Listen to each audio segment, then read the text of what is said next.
Or there's this part later on where like another girl sees what Mal did. There's this part later on where like another girl sees what Mal did to Jane. That's not another girl. She's Mulan's daughter.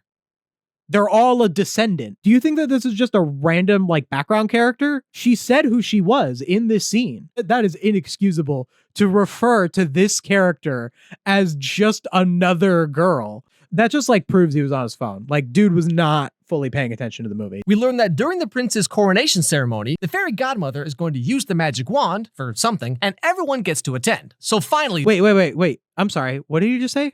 The fairy godmother is going to use the magic wand for something, and for something. Bro didn't watch the movie. Bro did not watch. What do you mean she's going to use it as the thing to coronate him? Finally, this is their chance to get the wand and do whatever their plan is, but this— Did you not watch the movie? What do you mean whatever their plan is? Are you serious? Descendants doesn't make any sense. Describes the parts of the movie that make sense. Are you kidding me? Okay. So, Alex Meyers. I covered this dude not too long ago. Alex Meyers Doesn't Understand Media Criticism is the podcast video. Very popular. So that did encourage me to want to talk about him more. But there's another reason why I do want to talk about him more. And it's because in this video, the stream that made this video was just a chatter saying to me, hey, you should check out Alex Meyers. And I was like, what is he? He's like the obsession guy, right? So I didn't like know all of the deets, you know, of like what happened, what he said. I just basically all I knew was he said some stuff about obsession that people didn't like and that he was kind of weird about women. Those are like the only things that I really knew going into this video. As for the main criticisms of Alex Meyers and what he said in Obsession, I would go like, yeah, that. You know, I want to talk about is a little different than that, because like as much as I care about social justice discussions, what I mostly talk about is media literacy, is commentary on the arts, you know, especially on this channel. I talk about, you know, mostly what I talk about on this channel are AI channels. Alex Meyers is, to my knowledge, not an AI channel. I don't know if he uses AI in his writing. I didn't see any tells of that. I don't think he does, but he's not an AI channel. But a lot of what I criticize with AI channels is just low substance content, stuff that is taking popular movies and TV shows, you know, like SpongeBob and Family Guy, or in his case, he mostly does movies, you know, like Toy Story and all that, or Mario Galaxy movie, Hoppers, you know, like taking stuff that is popular and giving commentary on it, which is good and is valid. That's what I do. That's my living, is I give commentary mostly on modern SpongeBob. That's like a lot of what I do. Giving commentary is very important. It's important to criticize stuff. So much stuff that we are given as media is garbage, and reviewers are important to pointing out that stuff is garbage so that we can recognize what good content looks like.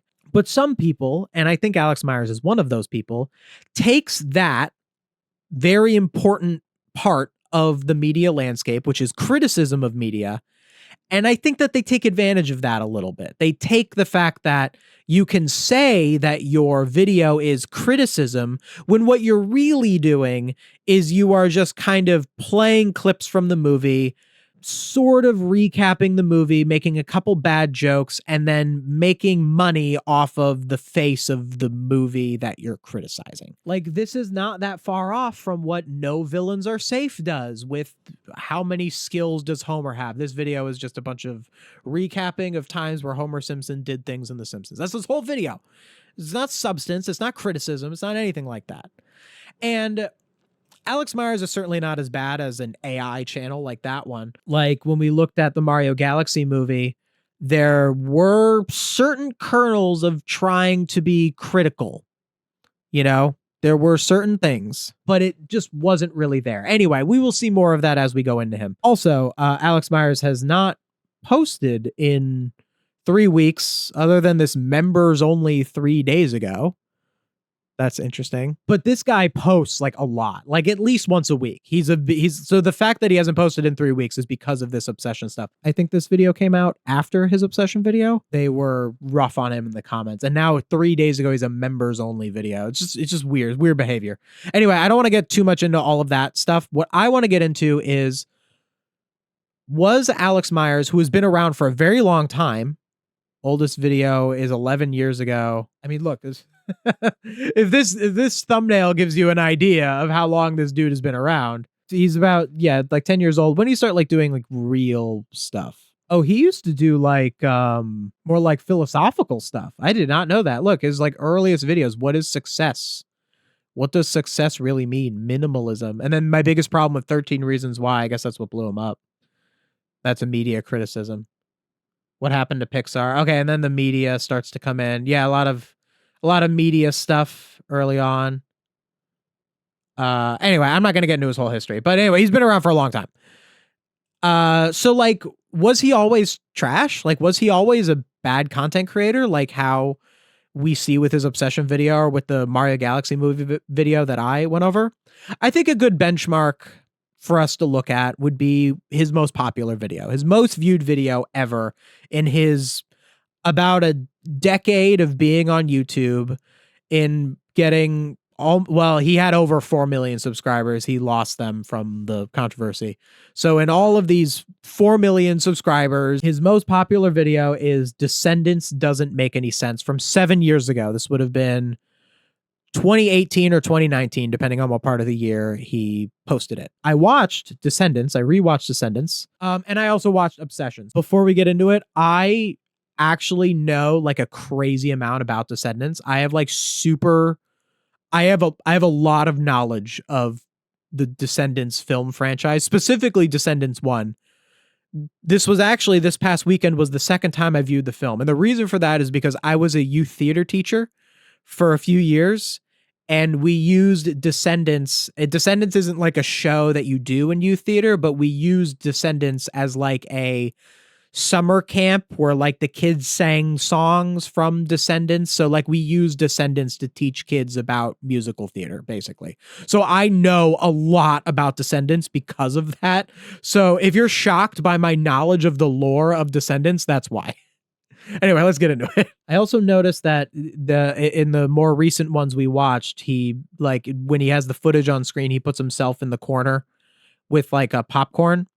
And like I think that is a copyright avoidance thing. There's nothing wrong with that. I put my footage like in a little box, whereas you're a little less likely to get copyright if you have your footage in a box, or if you have a little guy in the footage to make it not look exactly the same as the original footage. I don't know how much that helps as compared to like a box or this or that, but I think that is the purpose of this. I will notice that he is drawn in this one, which is from 7 years ago. He is drawn with a woman. And he also has a dog here. But yeah, people have been kind of discussing this dude's personal life a little bit, mostly because he said a lot of weird stuff about women, about how he was in a relationship or got divorced, and or he was divorced and then he had a girlfriend. It's a whole thing. I only want to point this out to say that I noticed this, and I'm not really going to talk about this guy's personal life. I'm just not. Like, some people have, and like that's fine. Like, if you're gonna, it's just not gonna be a part of my criticism. I'm just gonna point that out. So the king's son, Ben, will somehow become the new king when he turns 16, which I'm pretty sure that's not how any of this works. Okay, yeah, it's not. Okay, yep, I knew he'd do this one. I knew, and it's a softball criticism. So okay, so the plot of Descendants is that the son of the Beast and Belle, who is like, for some reason, like the main king, because like, like Disney stuff is like Cinderella exists there, and like they're all united. They're called the United States of Oregon, which is very weird that they're called United States. That's very odd. But they also have a king, which is very not like United States, because when the United States became the United States, they didn't have a king. The way that the Descendants monarchy works is that for some reason, the Beast and Belle are like the main monarchs, and the others are also monarchs, but they're not like the one. So he's like the king. And their son, who's the prince at that time, is going to be crowned the king. And yes, like usually when you become a king, it's because your father dies. Your father, the previous king, dies, and then you're the heir and you become the next king. That's how kings work. And in this movie, they didn't want to have it be that the beast died, because that would have been like a little much if he like died. So they have this whole thing where the son is becoming king at 16. And it's a major part of the plot that they have a coronation and all that sort of stuff. Let's just hear his criticism of it, and I'll see if I agree or rebut it. Especially since his dad was apparently elected king. And got himself elected king of the United States of Oregon. That's actually not a bad detail, that he got himself elected king. I actually missed that part. I actually missed that. The thing that he's bringing up to be like a criticism, that actually makes all of the lore a lot better. Because that does mean that they chose, like, they call it a king because it's like Disney movie stuff, right? Like it would be if they called him a president. It's like, he's a president, really? You know, like, no, they're kings. Like, that's Disney movie stuff. They're kings and castles, and that's the thing, that's the energy that you're going for. And Descendants modernizes it a little bit, but if they go all the way and not call him a king, it's like, what are we even doing here? We're losing all the fantasy element of it. So no, I think maybe they could have gone a little deeper into saying like, oh, I'm a king, but like I was elected, and it's very clunky. It's a very difficult kind of story to do, and we'll get into more of like the lore of it and all that sort of crazy stuff, because it is a very clunky thing, but also the clunkiness is kind of necessary for the story to even exist. Like, I think they could have done it a little bit better. So he was elected king, yeah, and then his son is becoming the king. So it is a little weird. Like, the politics of it is a little weird. You know, I got a lot of questions about the socioeconomics of this world. Whatever, let's move on. Socioeconomic, that's not what that is.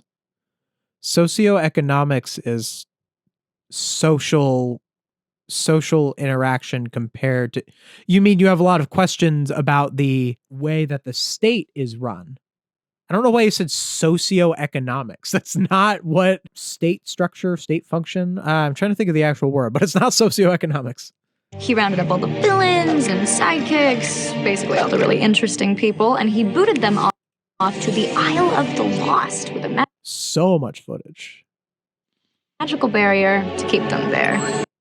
Anyway, so Ben wants to release some of the Disney villain kids from the island of the... Oh, is that all he has to say about it? Yeah, okay, so here's the problem. So here's already the problem, is like, that's not even a good way to criticize it. So the fact that the beast is the king for some reason when there are other kings, and that the son is being coronated as king, the system kind of doesn't make sense. That is worth criticizing, but just saying, I wonder what the socioeconomics are, and like, that's it? Like, you're just going to point out that it's weird, but you're not going to actually address why?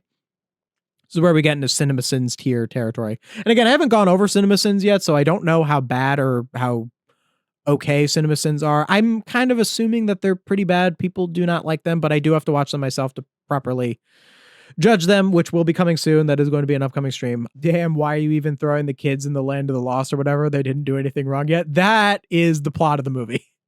That is the point. That is actually the point of the movie. Is that it was wrong to throw the kids in the Isle of the Lost. I think in order for us to move forward, I think I need to go over just Descendants as a whole and what I think of it before we can really move forward. Here's how Descendants works. So in Descendants, all of like most of the Disney movies like all exist in the same universe, and they all created this like United States of Oregon, as it's called. On its own, like, that's like kind of fine. You have to suspend your disbelief a little bit to be like, because all of these characters would be from pretty far away countries, you know, they wouldn't really all be in like one place. Like, one of the characters who gets referenced is Mulan. There's a Mulan's daughter.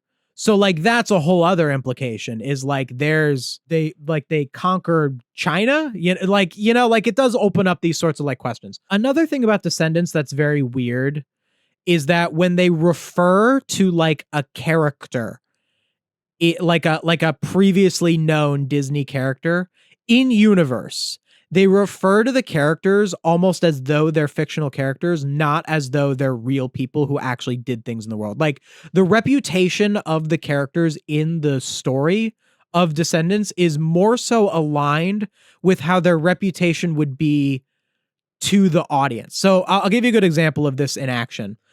Of the 4 villains, the 4 VKs they're called, the villain kids, of the 4 VKs, they are the children of Maleficent, that's the main character, is Maleficent's daughter, the daughter of the evil queen from Snow White, the son of Jafar, and the son of Cruella de Vil. Now, those first 3 kind of make sense that they would be on the like Isle of the Lost, that they would be these infamous people that like the people in Auradon would be worried about even their kids being interacting with society. Like that makes it believable. You can understand that it's wrong. That's the conflict of the movie, is that the kids didn't actually commit any crimes themselves and they should be given their own chance to prove themselves. That's the point of the movie.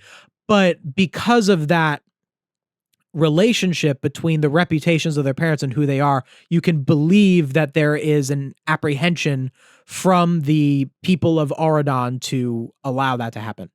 The one that doesn't make sense to me is Cruella de Vil. I think Cruella de Vil was a bad choice as the 4th of those 3. Like, I know they use Ursula in a later one, but she probably would have been a better choice, like right off the bat. That one, it probably would have been a weird costume to have. I don't know if they actually show Ursula. I've never seen 2 or 3. Maybe Captain Hook. That would have been probably a good one. Captain Hook actually probably would have been a better one. I know there's a Captain Hook's kid in a later Descendants, but I mean, like, you're writing the first one. I feel like Captain Hook should have been the 4th of those. Cruella de Vil. I know they do a thing where Cruella de Vil's son, he learns to love dogs. Like, that's the whole thing, is Cruella de Vil hates dogs. And then her son is like, no, like, I actually like learned to love dogs. Like, you should love dogs too, mother. Like, that's like a whole thing. But anyway, the reason that Cruella de Vil doesn't make any sense is because while Cruella de Vil is absolutely evil, she tried to hurt animals. Like, she is evil. She is the villain of her movie. The actual thing that Cruella de Vil did is not something that would make her a, for lack of a better term, political prisoner.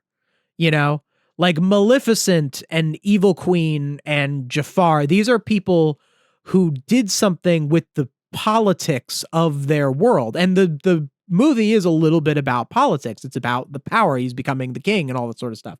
Like, these are people who tried to overthrow their power structures within their respective stories. So Cruella de Vil like wouldn't be there. So like, that's like one of the issues with the movie, is that they refer to the characters almost as though they are characters, and they didn't give a lot of care to these are characters who exist within this world rather than them being characters who are references to other works of fiction. It's a little too meta. I could make this criticism and then just be done with it. I mean, Alex Meyers basically kind of did that too. He just made that as a criticism, said, oh, that's weird, and then he just moved on.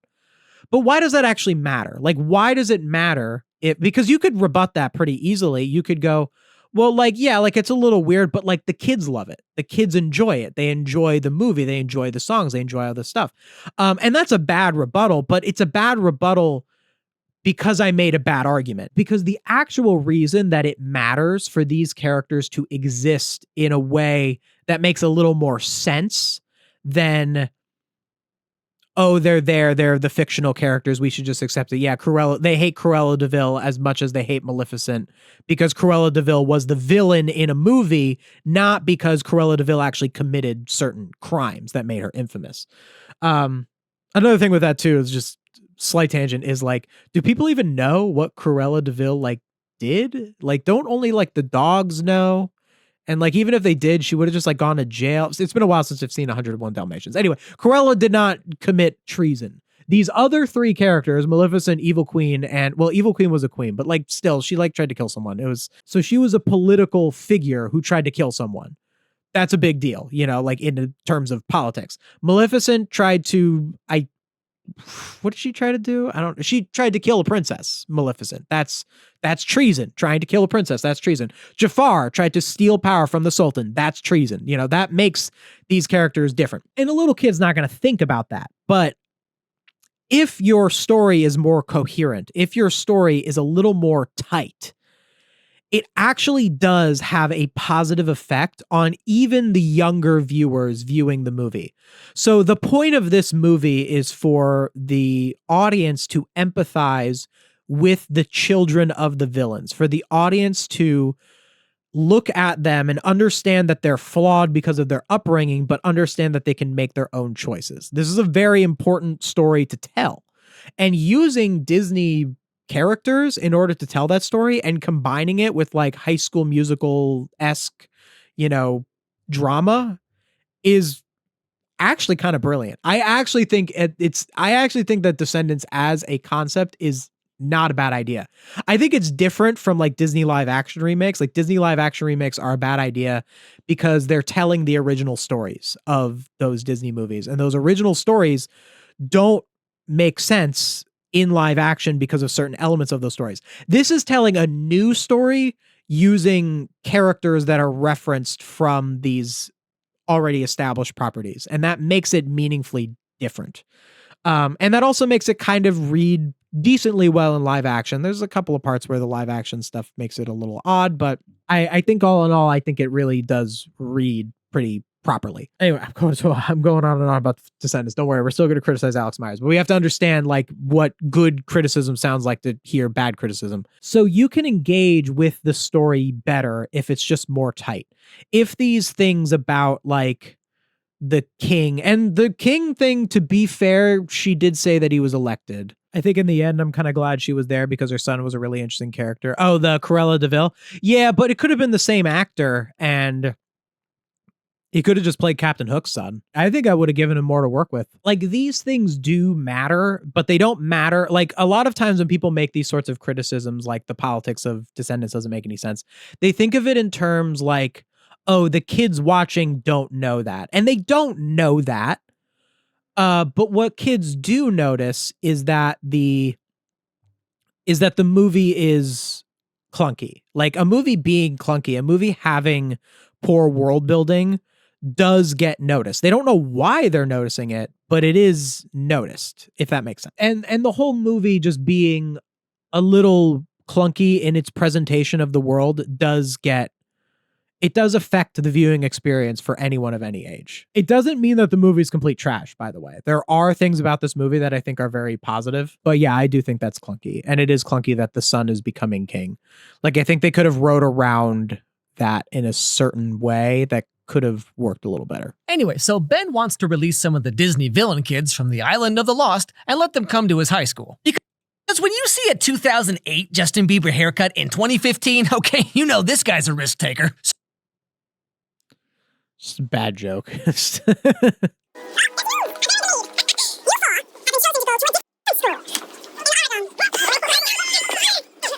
Anyway, so turns out these are the kids that get to leave the island and hang out with Ben and his cool hair. We have Mel, Maleficent's daughter, Carlos, son of Cruella de Vil, Jay, son of Jafar, and Evie, daughter of Evil Queen. And of course, being who they are, wouldn't you be shocked to learn that there's maybe a little something more going on behind this whole thing? You will find a godmother and you will bring me back her magic wand. What's up, us?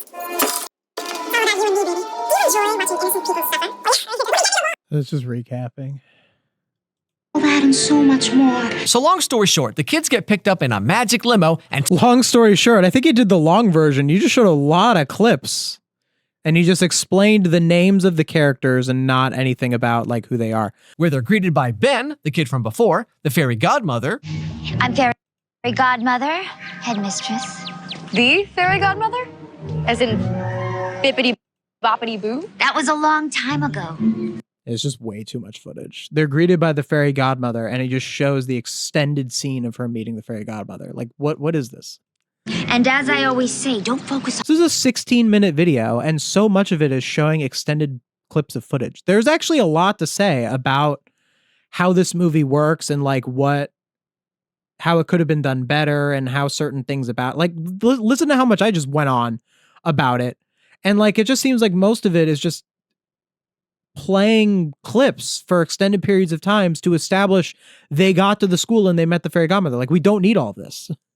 on the past or you'll miss the future. Yeah, you should probably stop saying it like that. And we also meet Ben's Wait, why? What was wrong with that? bippity boppity boo. That was a long time ago. And as I always say, don't focus on the past or you'll miss the future. Yeah, you should probably stop saying it like that. I hate his stupid faces. They're really cringy. The dog looks cute.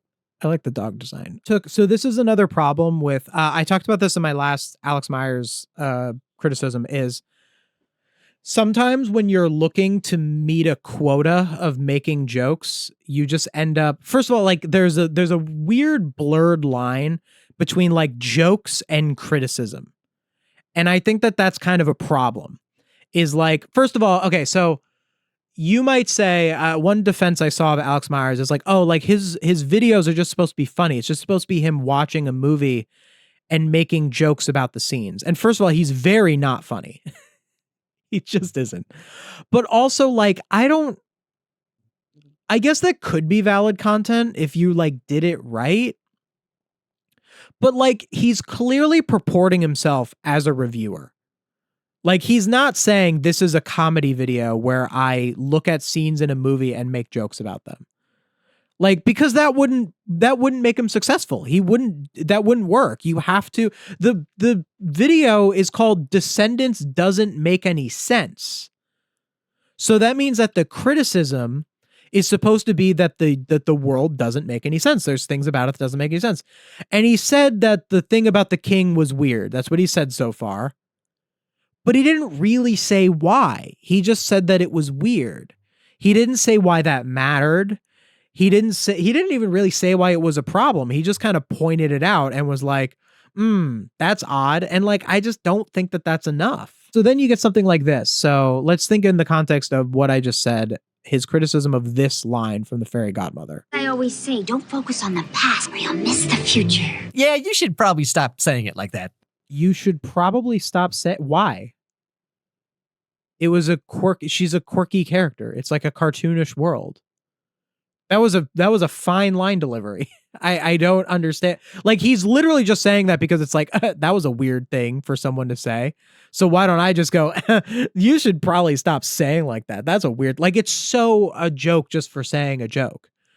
But also, like, that line is really important. Like, that shows that the fairy godmother, because the fairy godmother isn't like super against them. I think she is a little bit, but like, she represents the establishment, you know, like she's the fairy godmother. She's the representation of like magic in that world. She's also the headmaster of the school. So she has a lot of authority.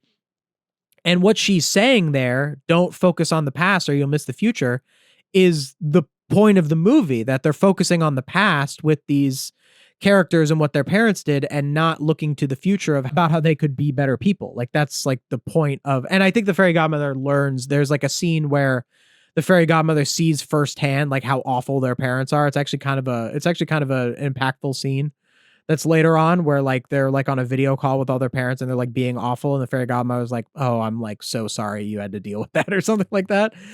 So like, that is a part of like her character, is that she established this principle of don't look to the past or you'll miss the future.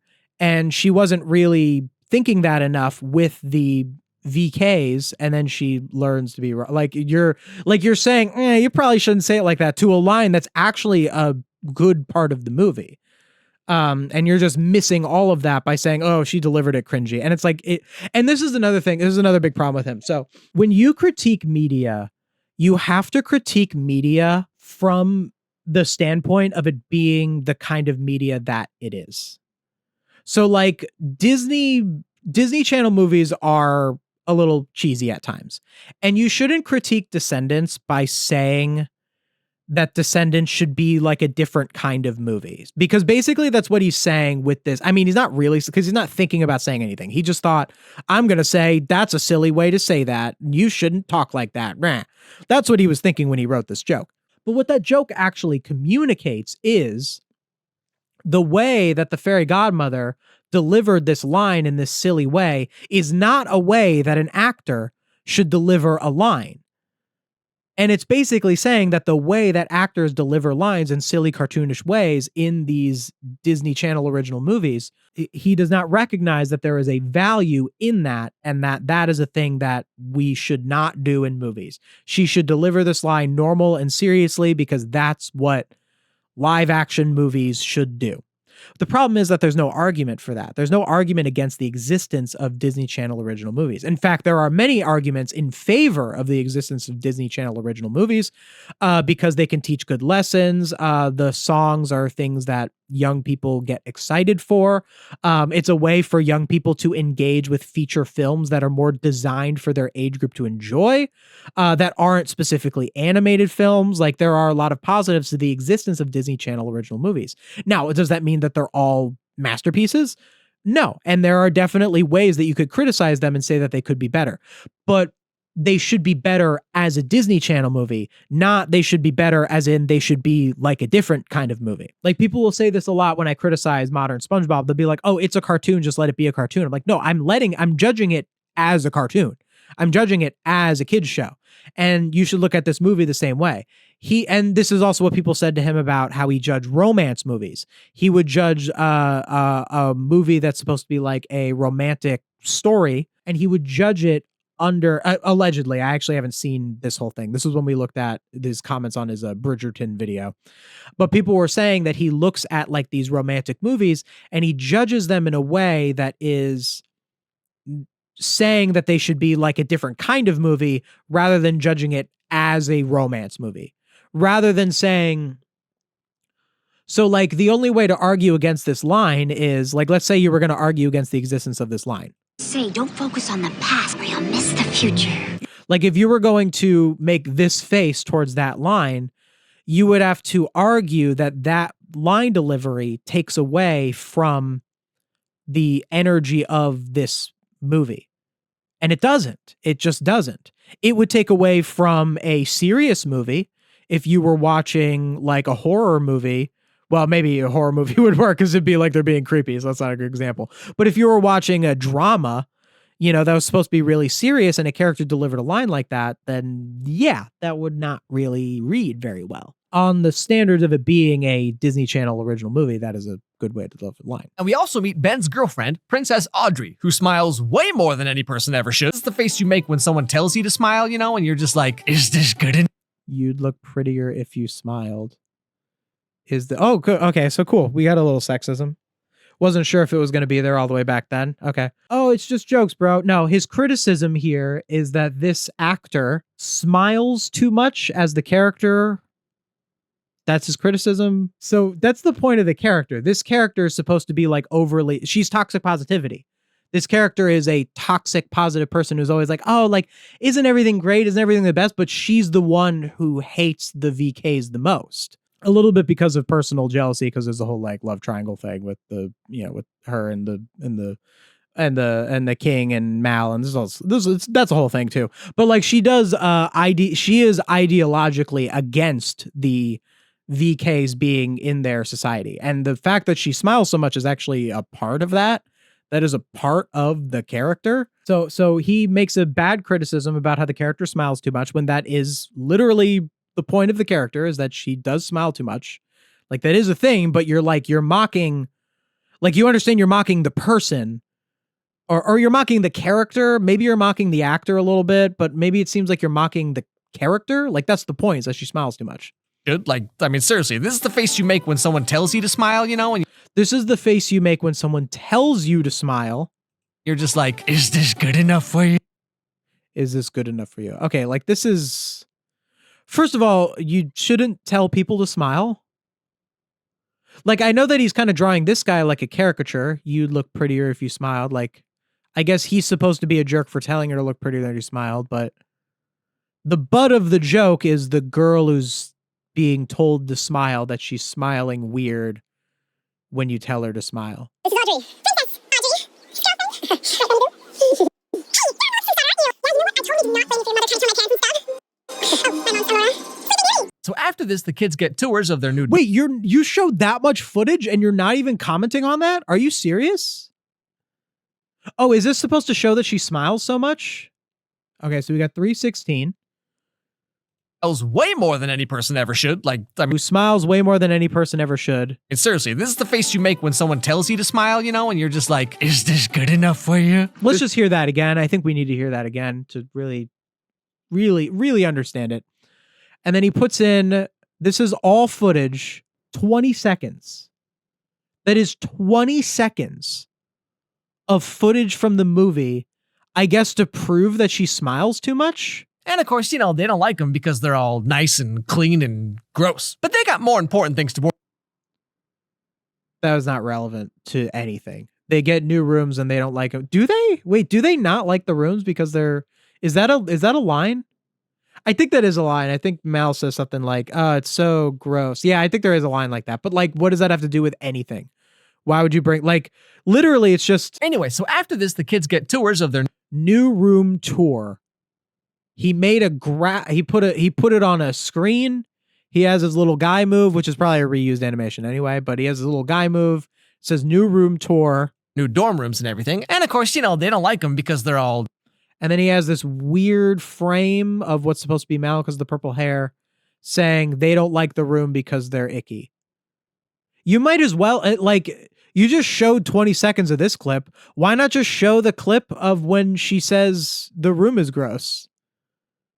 There's no commentary here. You're just saying what happened in the movie. Find out that the magic wand is being held in a museum nearby. And we get all kinds of cool Disney Easter eggs, like the guard being put to sleep by having him prick his finger on the magic spindle thing.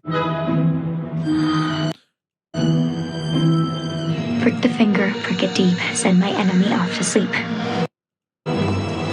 You animated it, and now you're showing it. So he animated the guard pricking his finger, and then he showed the footage of it happening. It's redundant. There's no reason. This is actually one problem with him being like him purporting himself as an animation channel. There's no reason to have to like animate. Maybe I'm wrong. Maybe there are like other animation channels out there where it's like, hey, this other animation channel like does this and it's like super cool. I think it's like weird that it's like a little bit of some and a little bit of others. Like he'll animate the guard pricking his finger, but then he'll show it. And it's like, you could show the footage. You could show the actual thing happening. So why animate it? Like either animate all of it or animate none of it. I don't know. I just think it's weird. And you know what? Maybe if you're going to do half and half, don't animate it and then show it immediately after. That's the one thing you shouldn't do. Maybe you can get away with like half and half, showing some stuff animated, some stuff not. But like, yeah. But like, as I recall, the only way to wake someone up from this spell is with a kiss, right? So like the next day at work's gotta be real awkward. So, you're gonna do it? No. You? Nope. Well, I guess this is goodbye, Jerry. Anyway, so they find the wand. What? No. You? Nope. Well, I guess this is goodbye, Jerry. Anyway. Why did he... What's this? Why is there a... Wait. Hold on. Okay, all right. So he tells this kind of lame joke where he says that the only way to wake someone up from the spell is with a kiss. It's actually not a terrible joke. Like, I know in the movie, like I could nitpick it, and I'm very against this guy because he's been so cringe before. I might have to give him this joke because it's not a terrible joke. It really isn't. The guy pricks his finger and he falls asleep. The guard does wake up later just when the alarm goes off. Like the guard doesn't have to be kissed to wake up. But yeah, in the movie, you have to be kissed to wake up from the spell. So the joke is that they put the guard to sleep. And since you can only wake up with a kiss, the next day, his coworkers would have to kiss him, and they're arguing about it. It's delivered very poorly and it's very cringe, but it is not a bad idea for a joke. It is kind of funny. The concept of two guys now have to kiss their coworker, and they're like arguing about it. Like that actually is not bad comment. It's true love's kiss, not random person's kiss. True, that guy would be screwed. That is, the joke still works regardless, but that is true. But then he does this. He puts in literally for like half a frame. I had to like, gonna look do at it? this. No. You? Nope. Immediate. Well, I guess this is goodbye, Jerry. Anyway, so they I thought it was a mistake. I just see like a little bit of text on the screen. I'm like, wait, they're like a script instruction of like what to edit, and he accidentally left it in. Like, was this like a mistake? What was that text? I had to actually go frame by frame to stop it on the text. Like you wouldn't even be able to pause on this text under normal means. Like most people watching this video wouldn't know that because you can press the comma and period buttons on a keyboard to go frame by frame. Someone taught me that. It made this a lot easier. But if you didn't know that, there's how many frames? 1, 2, 3, 4, 5. There's 5 frames of this. You would not be able to reasonably pause on this. And it's a disclaimer that says, I know I probably don't have to say this, but the joke here is not, ew, kissing boys is gross. It really didn't read like that. I don't know why you're being defensive. So that's weird. The joke is that because it's their coworker, it would be weird, awkward. Of course, explaining jokes makes them 100 times funnier, but you know how some people are. Insert clip of Walter White from the finale of Better Call Saul, where he says, so you were always like this. What a red flag sentence. Very weird. So I don't, disclaimer, I'm not homophobic. I don't think it's homophobic. I wouldn't call it that. I think what it is that this person, because he makes weird jokes. Like Someone tells you to smile, and you're just like, is this good enough for you? I'm sure that got hate comments. Should I try to find one? Why don't I try to find one? All right, so this is the YouTube comment finder. And Descendants doesn't make any sense. People said that I should have done this for when I was trying to find the girlies comment. So I'm taking their advice. All right, search this video. Smile. 23,000 comments. Yeah, I never would have gone through them all. I smile more than Audrey. I know a girl who smiles way more than Audrey. I lose it every time he describes Audrey's smile. Is this good enough for you? Alex needs to narrate everything. All right. I guess comedy is subjective. I think it should be objective because I'm pretty sure that was objectively not funny. Smile, is this good enough for you? That got me laughing so hard. I feel like people would be mad about that smile comment, right? Because that's like a common thing. Like people hate that. The idea of like a man telling a woman to smile more. It's a very common hated thing. I don't see anyone getting mad about it. I feel like it's odd that there isn't a single comment on this, again, 13 million view video where someone was mad or offended by this. I feel like that's got to be some kind of curation, but I can't prove it. All right, so this weird defensiveness here. I feel like already, like if you feel like your joke is going to communicate something to the point where you feel the need to put a disclaimer, you either shouldn't make the joke at all or you're being too careful. And I think it's just being too careful. I don't think it's a bad joke. Like, and a lot of his jokes I think are bad. I don't think that that's one of them. I think what the problem with this is that it's presupposing that someone would get offended by that joke. Like there's a lot of this where I think he's reacting to people who were genuinely offended by his genuinely offensive jokes by thinking that a joke like this is going to get him backlash. Does that make sense? Just they get so much flack for so much stuff that is deserved that they don't even like know anymore.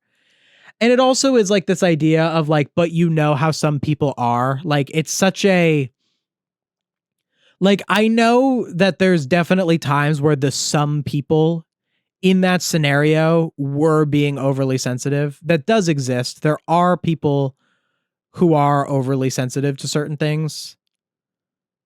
Can't think of too many examples on any of my videos. I don't think I've ever had a commenter who said that they were like offended by anything I said. I've had commenters who are like incorrect about the points. Like I've had commenters who say like, I don't think I've ever had a commenter that I felt was like unduly offended, but I don't make a lot of jokes in my video. And of the jokes that I would make, I don't think any of my I mean, that wasn't an edgy joke either, but like, I don't think, but like this guy consistently makes jokes that are supposed to be edgy or gross or raunchy or whatever. So like maybe if I always made jokes that were edgy or gross or raunchy, I'd get people who are like just offended. You know, I'm trying to think of it from all angles.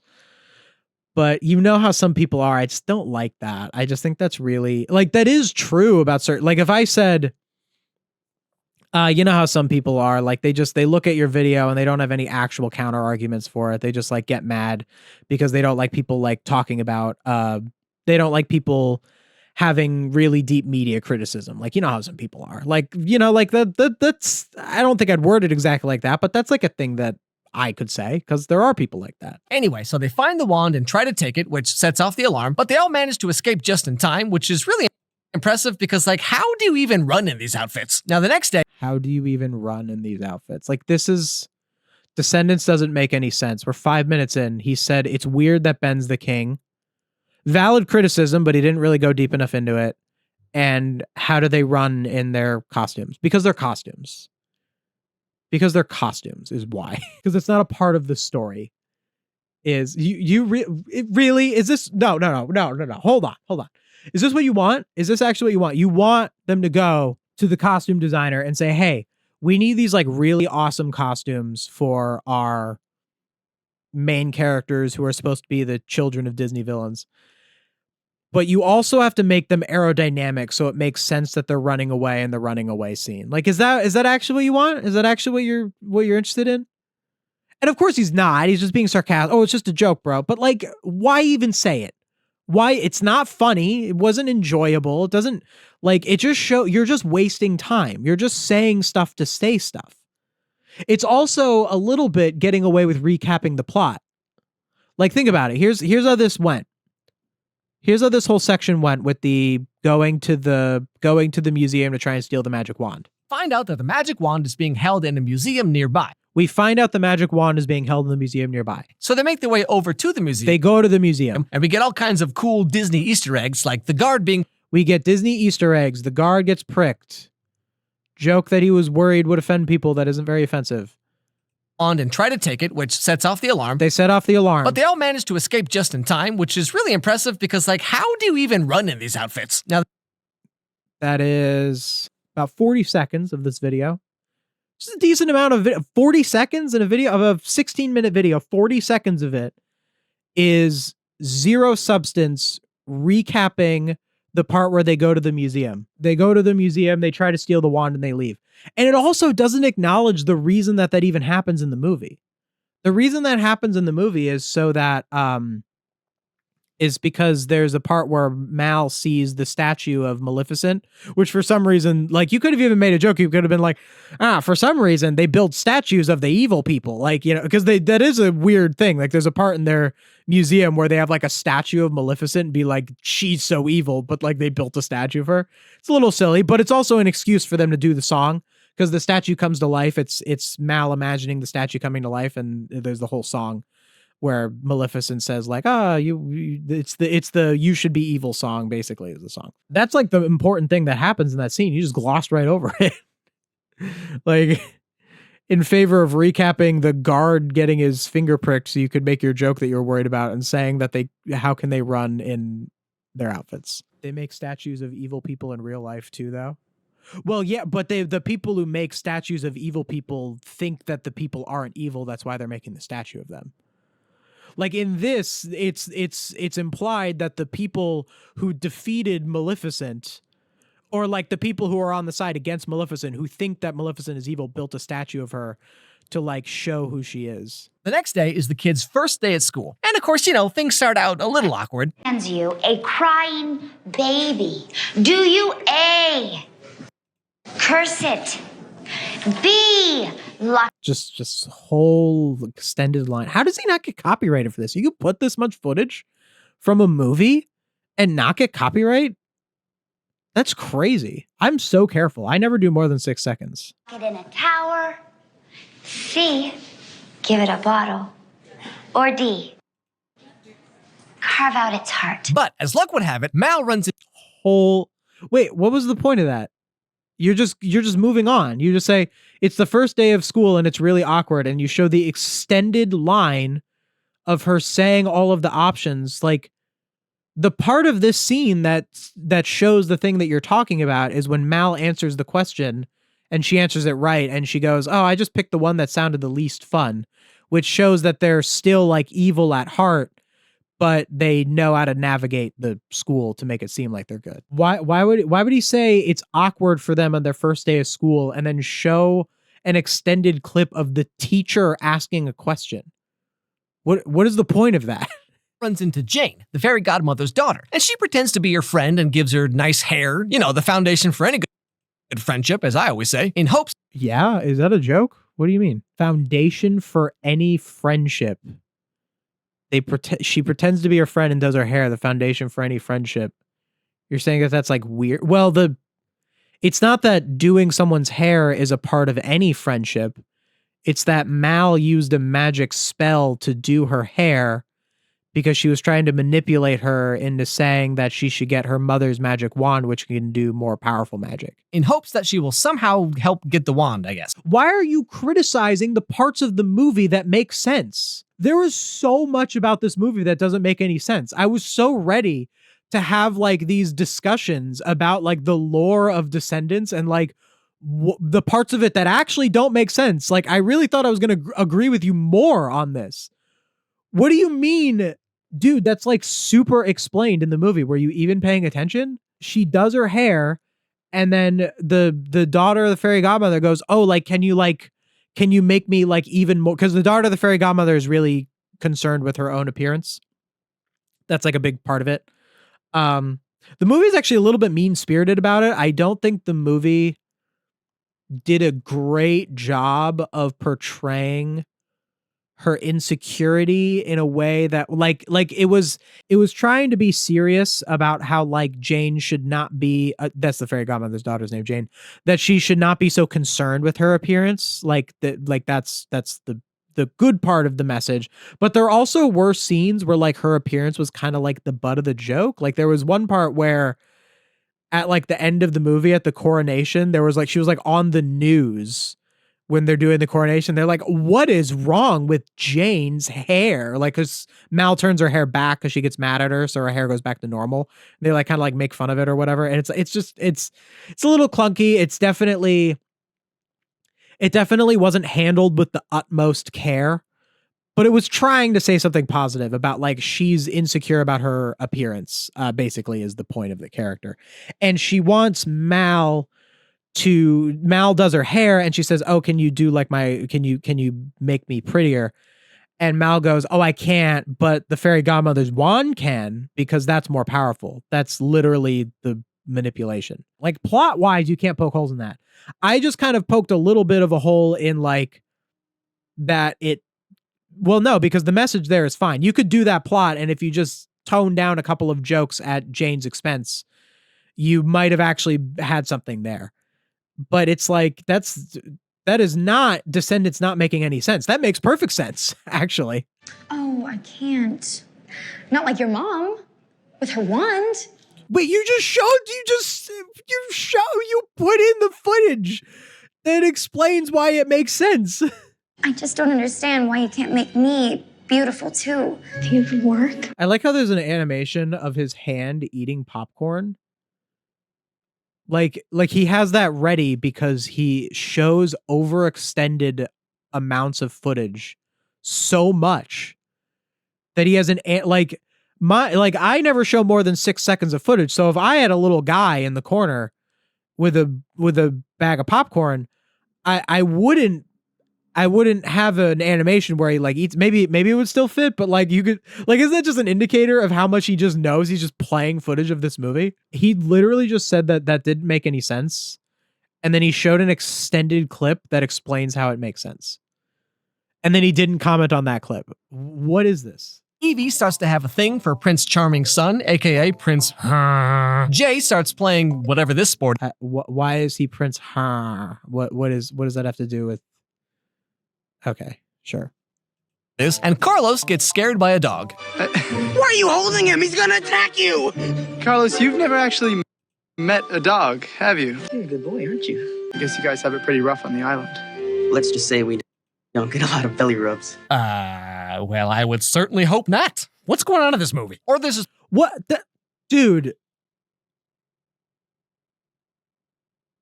Shows like one of the actual like most emotional scenes in the movie. Why are you like I almost respect it that you're going out of your way to criticize the parts of the movie that were good, cuz like there's so much of this movie that doesn't make sense that you could dog on. There's so much about this movie that's like corny and like awkward and clunky and its world building. Why are you showing like the most, like, this scene is great. He's again, like, I spoke negatively of him being Cruella DeVille's son. Like, I think that Cruella DeVille doesn't make a lot of sense as like an infamous villain. I think that he probably should have been Captain Hook's son. However, that scene would not have happened if he wasn't Cruella DeVille's son. And they used that concept. They used the fact that he was the son of Cruella DeVille really to their advantage there, to have that scene where he, like, the whole point is that his mother said dogs are evil, and he's afraid of dogs because his mother said that dogs are evil, which is a thing that abusive parents actually do, by the way. That's like a common thing where like they'll act like animals are like super evil or something, or like act like things that are not actually dangerous are super dangerous. It's a way of controlling your children. That's why like really like crazy like fundamentalist Christians will be like they like won't let their kids read Harry Potter. Like that's like a thing, is like you paint this thing as like super evil. It's just a method of control. So that's what the Cruella DeVille thing is with dogs. And then through a way to deconstruct that is to engage with the thing that is not bad and realize that that thing is not bad. And it's a way of teaching that kid that their parent lied to them. That's what that scene is about. And when he says we don't get a lot of belly rubs, he is not speaking literally. All right. Media illiterate much. He is not speaking literally. He is saying that because a way that you show affection to dogs is belly rubs. So what he means is that his mother didn't hug him. That's what that means. And you're clowning on that line that is completely emotionally sound and very well worded by going, that's weird. It would be weird to give a person a belly. Yes, it would be. It would be, because that's not what he's saying. Part later on where like another girl sees what Mal did for Jane, and of course, you know, she wants to be cool too now.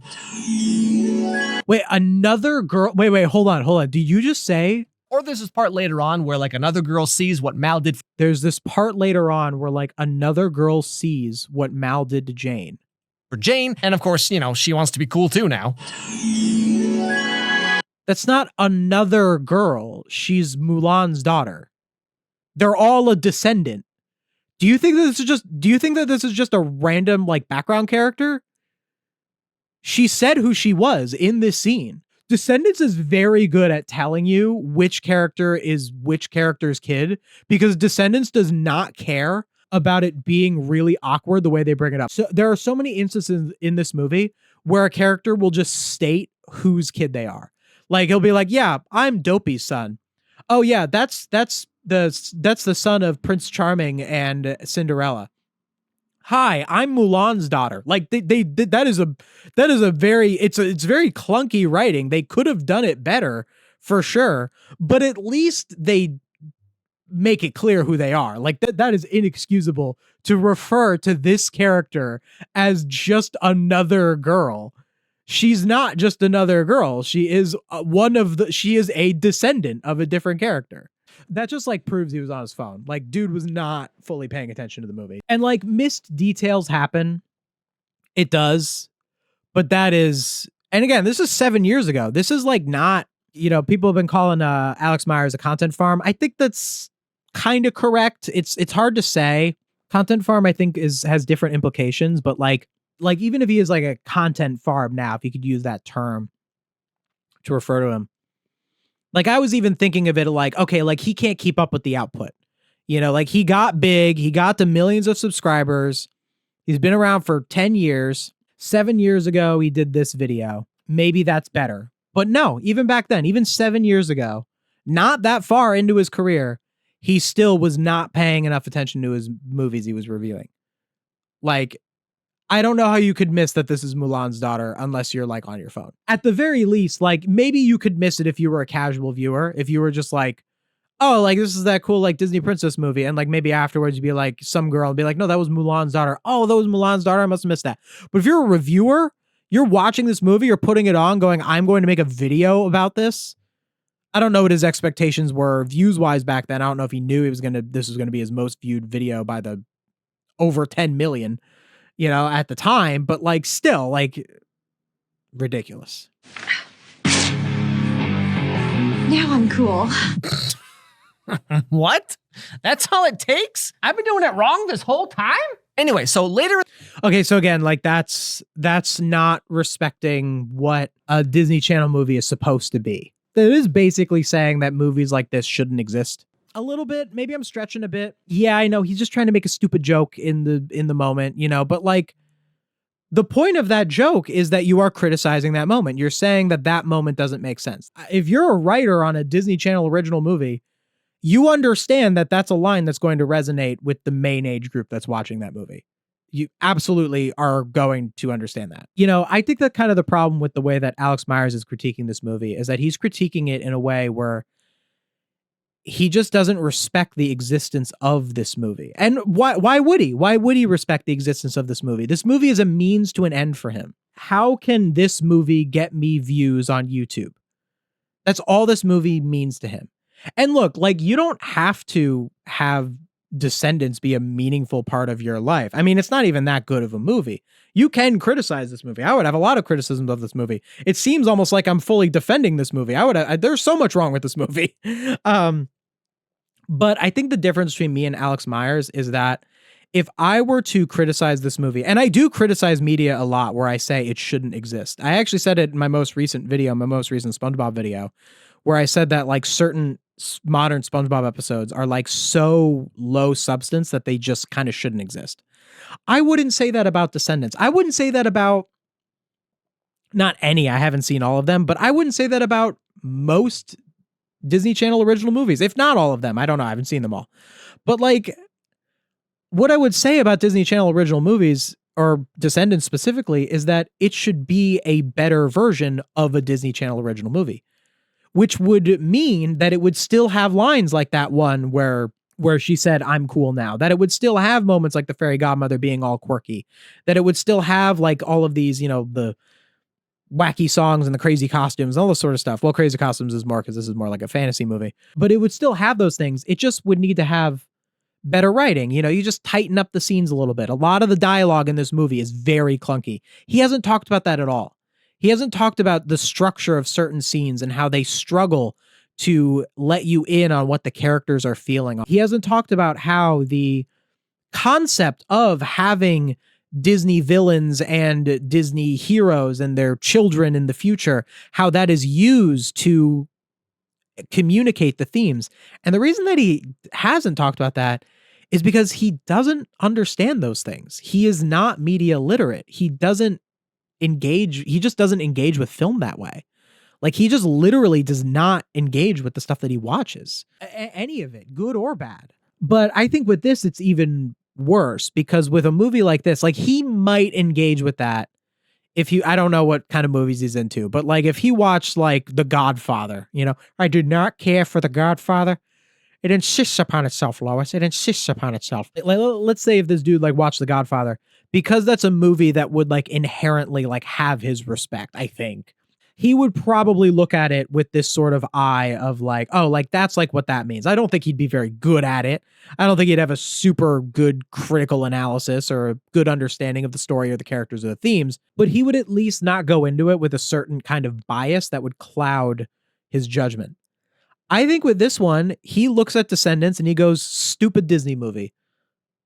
And that is already what he's going into it thinking.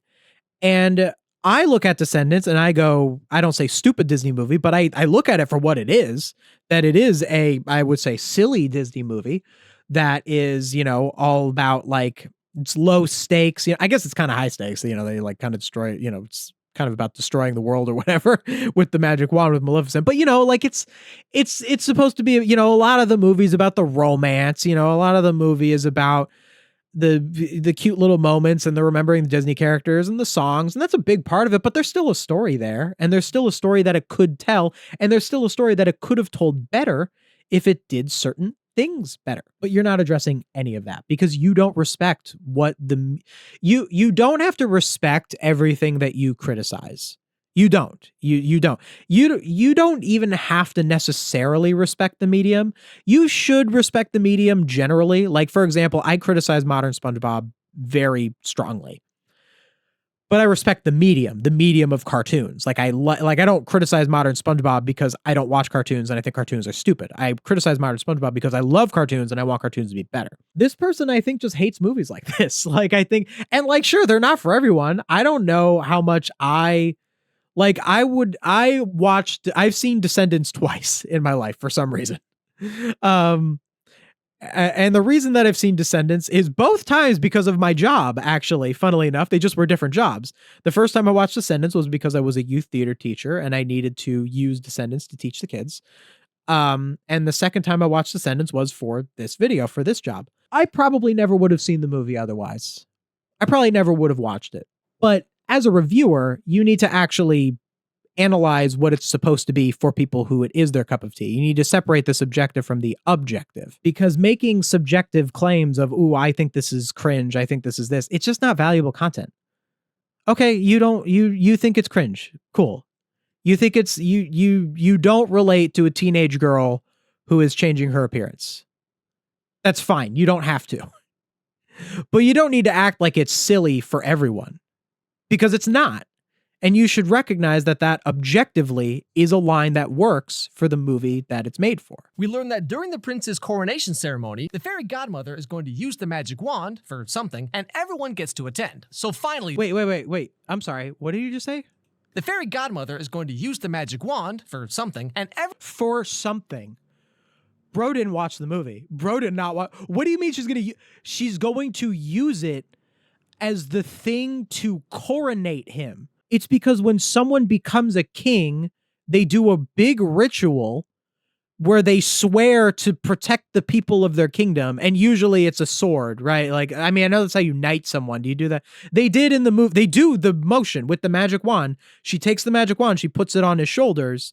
And that's like what they do with a sword when they knight someone. I'm pretty sure they do that with a king too. I don't exactly fully know all the details, but that's the point, is it's a ceremonial object.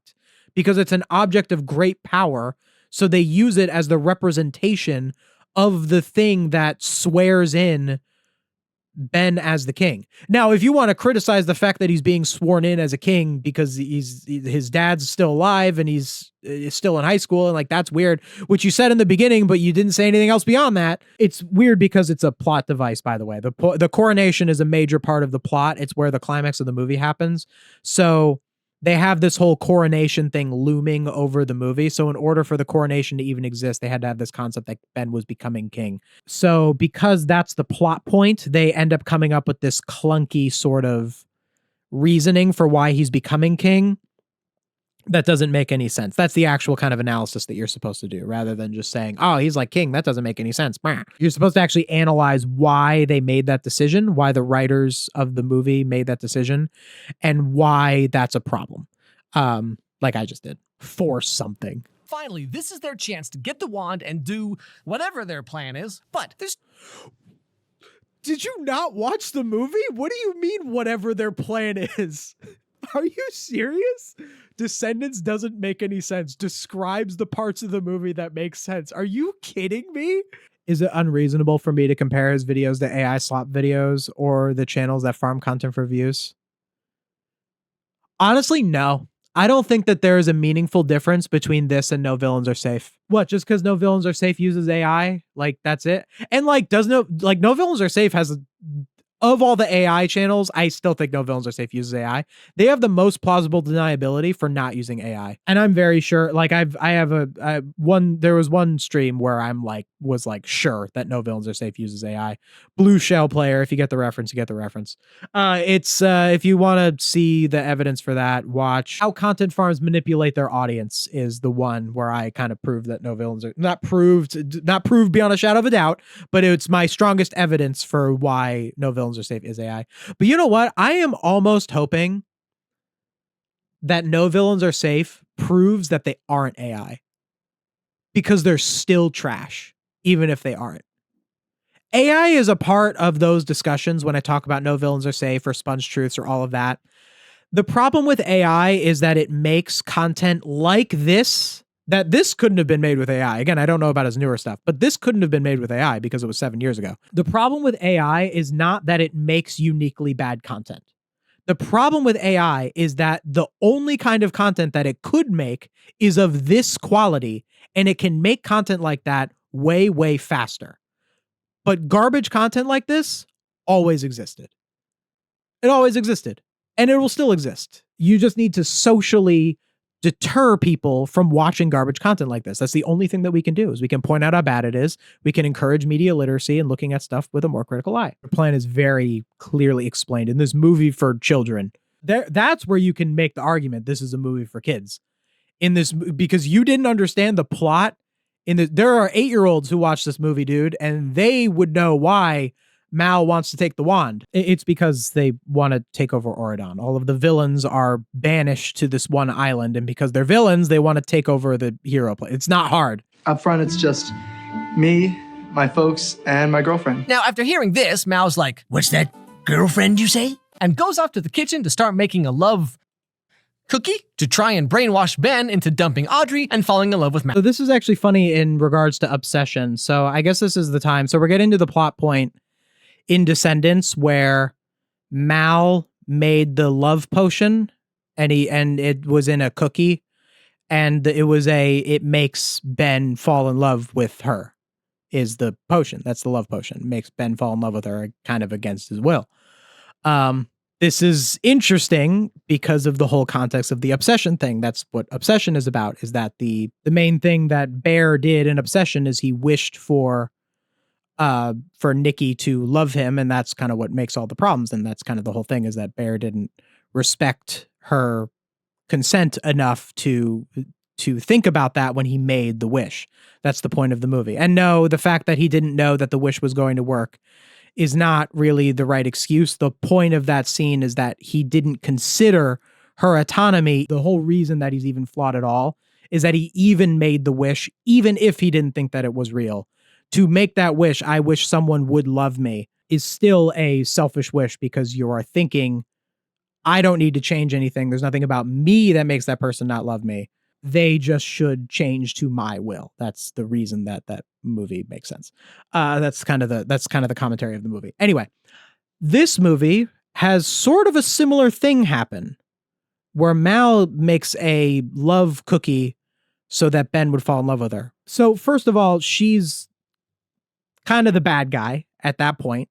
Like, the point is that it is morally wrong. It is wrong for her to use the love potion on Ben. And she knows that. She's doing it because she's trying to steal the wand and do the evil plan that Alex Meyers doesn't know what that plan is. That she's the bad guy for doing it.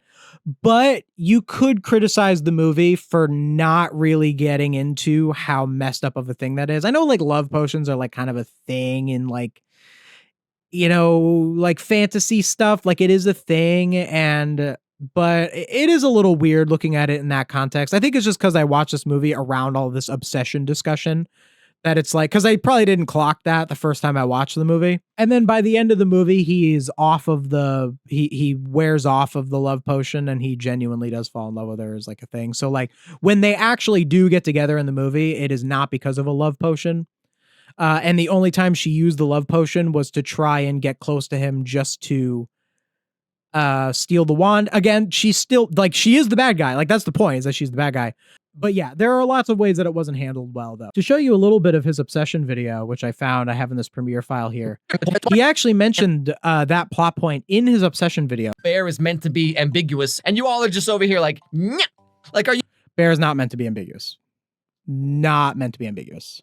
It is at the very, like, I guess what you would say is ambiguous is like certain elements of the intentions, but the thing that is not ambiguous is that he did not consider her autonomy.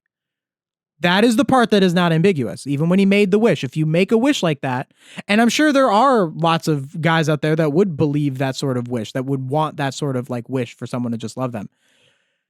That's still bad. It's bad that you have that mindset. So no, that is not ambiguous. I don't know all of the context of what he's referring to here. Actually, this is when he says that the actor who played Bear said he never thought of Bear as a villain or something, which was a very weird, and I watched another video on the obsession thing where apparently that's contradicted. The actor who plays Bear did say that he was a villain, blah, blah, blah, blah, blah. It's a whole thing. But then he says this, and I think this is very odd.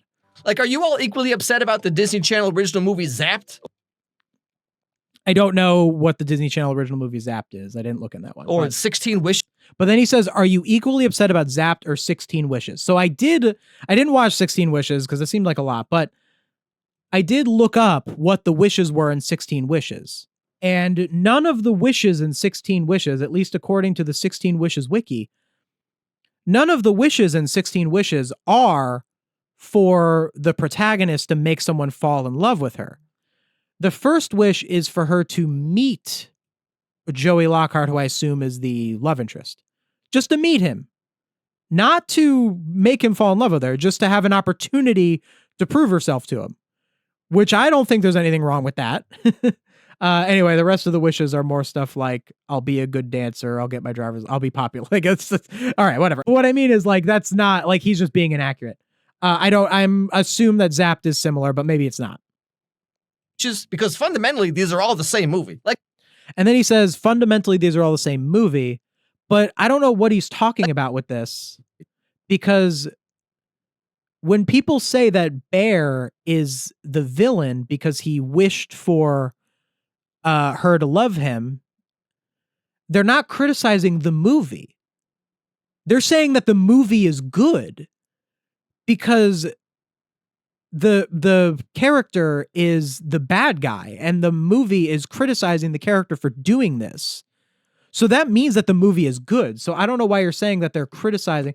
Like, let's say 16 Wishes. Let's say in 16 Wishes, the protagonist in 16 Wishes wished for the guy to fall in love with her, and the movie treated that like that was a good thing to do, which is clearly not what happens because that's not what happens in 16 Wishes. But let's say that that was the plot of the movie. Then you would criticize the movie because the movie condoned the behavior that was wrong. Whereas in Obsession, the movie does not condone his behavior. He has very negative outcomes for his actions. But then he says this. Like, remember Descendants 1, Mao cast a spell that made Ben fall in love with her? Where's all the Reddit threads about that? I don't see no 2-hour video essays. You know, where are all the Reddit threads about that? I don't see no 2-hour video essays about Mal. Yeah, because Mal was in the wrong in this moment, and the magic potion wears off, and when Ben falls in love with her, it's when he's not on the magic potion, and she feels bad about it. She knows that what she's doing is wrong, and that's the point of the movie. So, like, these are just such weird comparisons, right? I just kind of want to point that out to tie it a little bit into his Obsession video, and just how his, like, media illiteracy is just so bad. But I think that this also speaks to the fact that he doesn't understand the difference between criticizing the movie and criticizing the character's actions. I think that's very weird. That's very weird. Anyway, that was the part I didn't want to go over his whole Obsession review. People have done it to death. she makes the cookie and gives it to Ben. No, hey.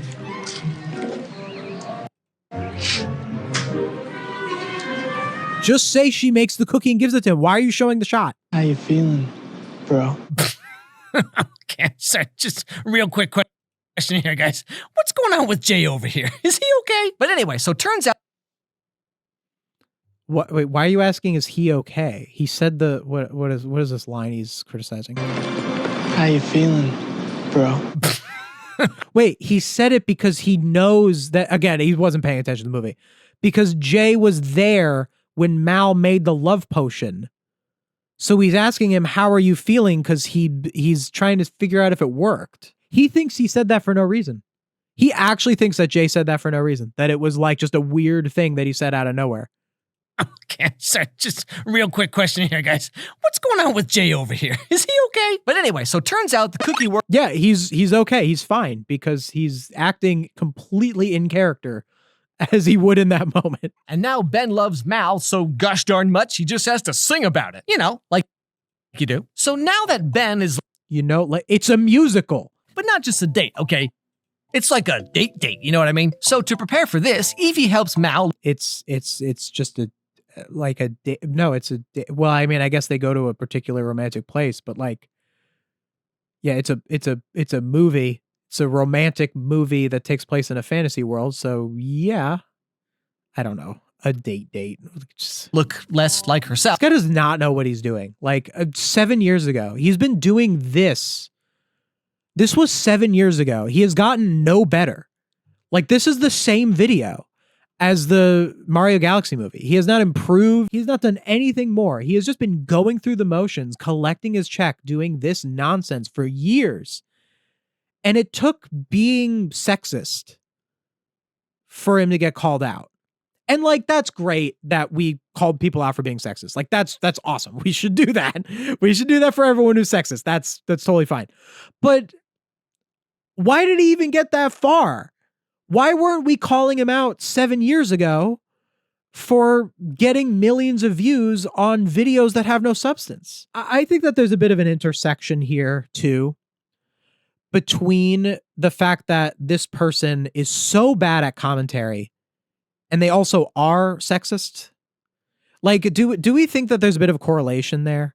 That because you're someone who is so not willing to engage with media, so not willing to listen, like, that's what this is. Like, movies and TV shows are communication. That's what they are. When you are watching something, it's just a method of communication. Every story is just trying to communicate a perspective. It's the same as if you walk up to someone and you say, I feel this way about this. That's the same thing as an entire movie saying that it feels the certain way about a certain thing. The only difference is that a movie uses characters and plot and all this other stuff to communicate that message. That's what a movie is. A movie is communication. So it doesn't surprise me that a person who doesn't want to listen to that communication is also someone who doesn't consider the feelings of people who are different from them, which is why he didn't really like that, which is why he has all of these references in his obsession video by calling Nikki a crystal Latina mommy or whatever and saying, Bitch can't handle all this. I've never met a guy who can keep up with me. And then they just lay there like SpongeBob. Because, you know, if you're going to make a movie like this, you got to have a makeover scene. Look, you hear that contempt? If you're going to make a movie like this, you got to have a makeover scene. No. Give me an argument. What is wrong with makeover scenes? Other than you are a man and you don't relate to it. What is the actual writing flaw of the scene? Give me an argument. Tell me what, because that's what you're saying. If you're going to have a movie like this, it better have a makeover scene. You are saying that joke means this movie, because jokes are not just jokes. I reject this idea that a joke is, oh, it's just a joke, bro. No, jokes mean something. Like movies, jokes are communication. They're communicating a perspective. They're just communicating it through humor. The fact that the joke is humorous is what makes you remember the point more. That joke means you're saying that makeover scenes shouldn't exist. There shouldn't be a scene where a character changes something about their appearance and feels better about themselves. You are saying that kind of scene shouldn't exist. I would like to hear an argument as to why. There isn't one, so you don't have one. You're just going, lots of these movies that makeover scenes, they're doing a makeover scene. Women. And that's it. Time I understand the difference between pretty and beautiful. Anyway, so again, it communicates the same thing. That line shouldn't have existed. That's what that joke means. That little like throw up means that line shouldn't have existed. It is objectively a corny line. It's a very cheesy thing to say to someone. It fits right at home in this movie. I don't know what to tell you. I'll tell you what, I will criticize this line, but I'll criticize it with an actual argument. So there is something wrong with this line in the context of Descendants, but it's not just that's cringe. That's not the criticism of this line. Here's the actual criticism of this line. Ben is currently under the spell. They're about to go out on their date. The spell does wear off. He goes swimming on their date, and the water is enchanted water, and it wears off the spell. So the spell goes away in the next scene, but Ben still acts like he's under the spell until he reveals towards the end of the movie that the spell wore off and that he still loves her anyway. At this point in the movie, he is still under the spell, and he says this line, "Now I understand the difference between pretty and beautiful." So the meaning behind that line is that Ben was before superficial, and in this moment, he is like no longer superficial. You know, pretty would be, oh, I just think she's pretty, and doesn't actually have any sort of deeper feeling for her. Whereas beautiful is more about the person's entire self. Even though it is after a makeover scene, the idea would be that because of the makeover scene, it's not so much that she made herself prettier for him. It's that when someone does a makeover for someone else, it shows that they're putting effort in for that person. It shows that they care about that person to the point where they want to look pretty for them. Also, it's kind of the thing where he had an ex, you know, his other girlfriend was like the more shallow, superficial sort of girl, and Mal is the more down to earth girl. So in having this makeover, he now understands the difference between pretty and beautiful. Oh wait, I don't think I have a criticism of the line. I think it works. Never mind. I guess you could say that it's a little off because he's currently under the spell. But under the spell, he's still kind of him. Again, they didn't think too much about the implications of his autonomy under the spell. Like, he sings his big song before this. He sings his big song under the spell. It's actually my favorite song in the movie, where he sings his big, like, romantic I love you song in front of everybody. And it's this big, like, group number where he's, like, talking about how, like, just how much he loves her or whatever. It's a cheesy love movie. Cheesy love lines are to be expected. That's, like, fine to, like, say that. And, like, I agree with you. I just think that one thing that is also important to acknowledge is that it's a cheesy love movie. Cheesy love lines are it's a cheesy love movie, but like cheesy love movies have value. I think that that's kind of what's important, is that when we make arguments like that about how, yeah, like it's just like a cheesy love movie, cheesy love lines are to be expected. It could be a good argument. You just need to demonstrate that there is a value in cheesy love movies, and lines like this make it better. So there could be a little bit of a criticism of this line because he's saying it under the spell. But in general, it's fine. I understand the difference between pretty and beautiful. That means something. And maybe he had that reaction because he doesn't really know what that means. He doesn't know what that means. I know what that means. I know the difference between pretty and beautiful. I've been in a relationship for over 4 years. I know the difference between pretty and beautiful. I could look at lots of people and think they're pretty, but there's only one person that I look at and think is beautiful, and that is my partner. I also relate to that exact line because on our first date, my partner, she did do like makeup up. Like she had like, I still remember she had like little like eyeliner wings on our first date. So like I get so this is why like I'm understanding like the point of the makeover scene. Like it's not about, ooh, like girlies do makeover, because he loves that term, girlies. Girlies love makeovers. Like that's not what it's about. It's about she's putting in effort for a person that she kind of has feelings for and is acting like she doesn't. And like it's part of the story. And him saying, I know the difference between pretty and beautiful, is him noticing that effort being made. You don't have to have lived these things to understand that that's what it's trying to say. I have lived those things, so I do understand what it's trying to say, but like, you know, it does show a bit of an ignorance of like what these things actually mean in terms of romance. And, you know, I know like, I'm not going to do like personal jabs. I know he was like, people have been saying like he was, you know, he was in a relationship, he was divorced, all this sort of stuff. Like, I'm not going to be personal jab this. Like, there are lots of reasons why people break up, why people stop being together. But I just think it's good to look at yourself and have an idea of, if you're not really understanding these things, it could possibly harm your own relationships. Anyway, so then they go on this super romantic date through the forest, and they have like a... It's very romantic. I don't know. Why are you're making me seem like I'm like the biggest Descendants fan ever. Like you are like, do I like come off as someone who's like super into this movie? Because I don't like this movie that much. I don't hate it. I do kind of enjoy it. I gotta say, I was like, it's so clunky. There's so many like my problems with this movie are like its world building is a mess. It has some really corny and clunky lines that the ones that he's making fun of aren't them. The movie does do a good job in this scene where they're on the date. It does do a good job of making it feel like it's romantic. And I get it. The love potion thing is messed up.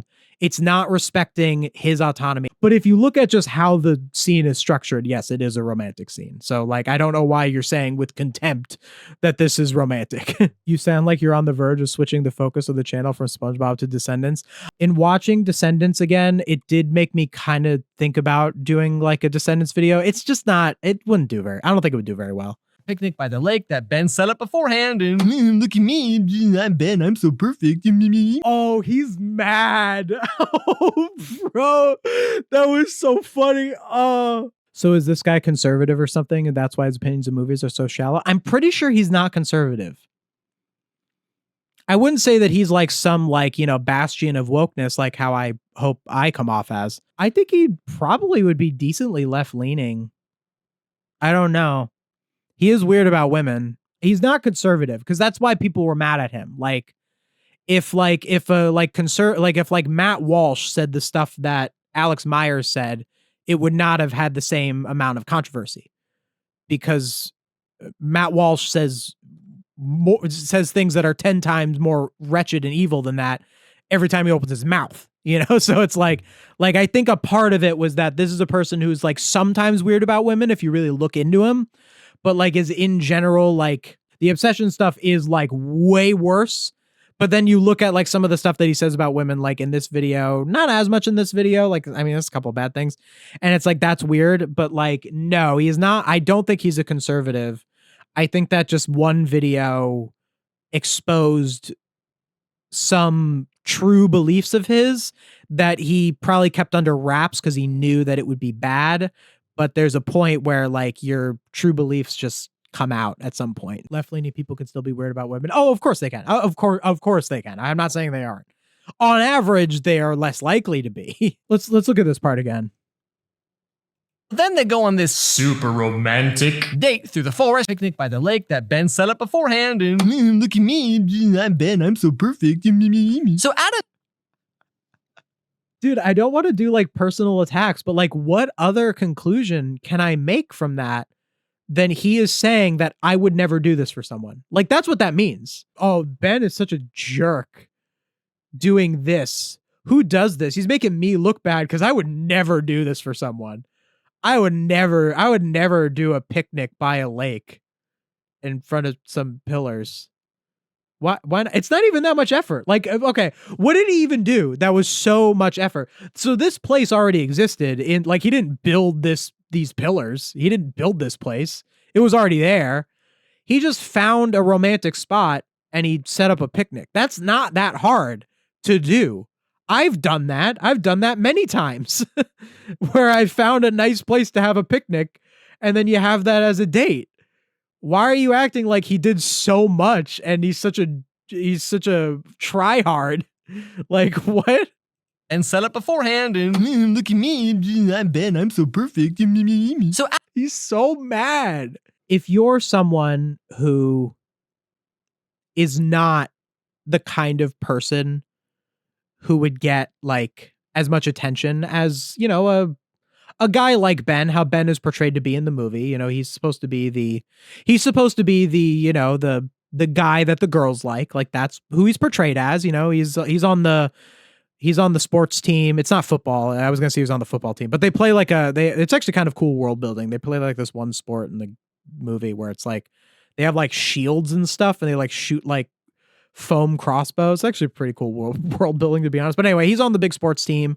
He's like the king, he's supposed to be the guy that the girl pines after in the movie. Like, that's who he is. That's his archetype. If you're not that guy, and most guys aren't that guy, you could probably feel a little bit of contempt for that. You could probably feel a little bit of why am I not that guy? Like, I wasn't that guy when I was in high school. I wasn't that guy, But also, like, at the same time, like, you don't have to be that guy to find someone, And also, you can still relate to this guy, to this character, even if you aren't, the captain of the sports ball team, or whatever. Like, you don't, like, I could still relate to Ben as a character for being someone who's empathetic or someone who, like, I'm not saying I related to him more than any character I've ever seen in a movie. And you could just relate to being in love in general. It doesn't have to be you're in love because you're like the popular guy. I think if you're going out of your way to like feel some kind of hatred towards Ben as a character or towards characters like him,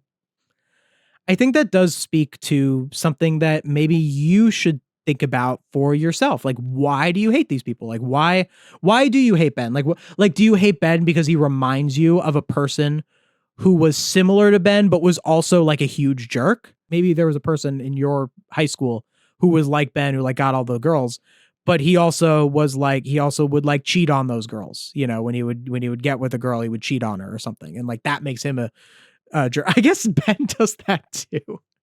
I guess Ben kind of does that too. Is he a cheater? Is that kind of what it is?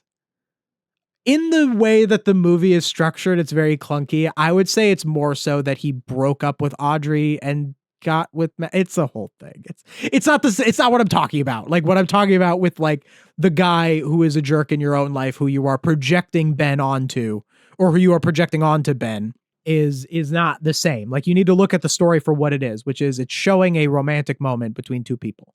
That's what the point of the story is. But you know, to be fair, I did the same thing when I was in high school, except take guy with abs and replace him with girl who walked by me in the hallway once. But still, I will. I'm not going to make fun of him. I'm just going to say, I think that what we can learn from that he just said, replace guy, like, this communicates something that is, he doesn't know what he's actually communicating, but it's actually a really important lesson.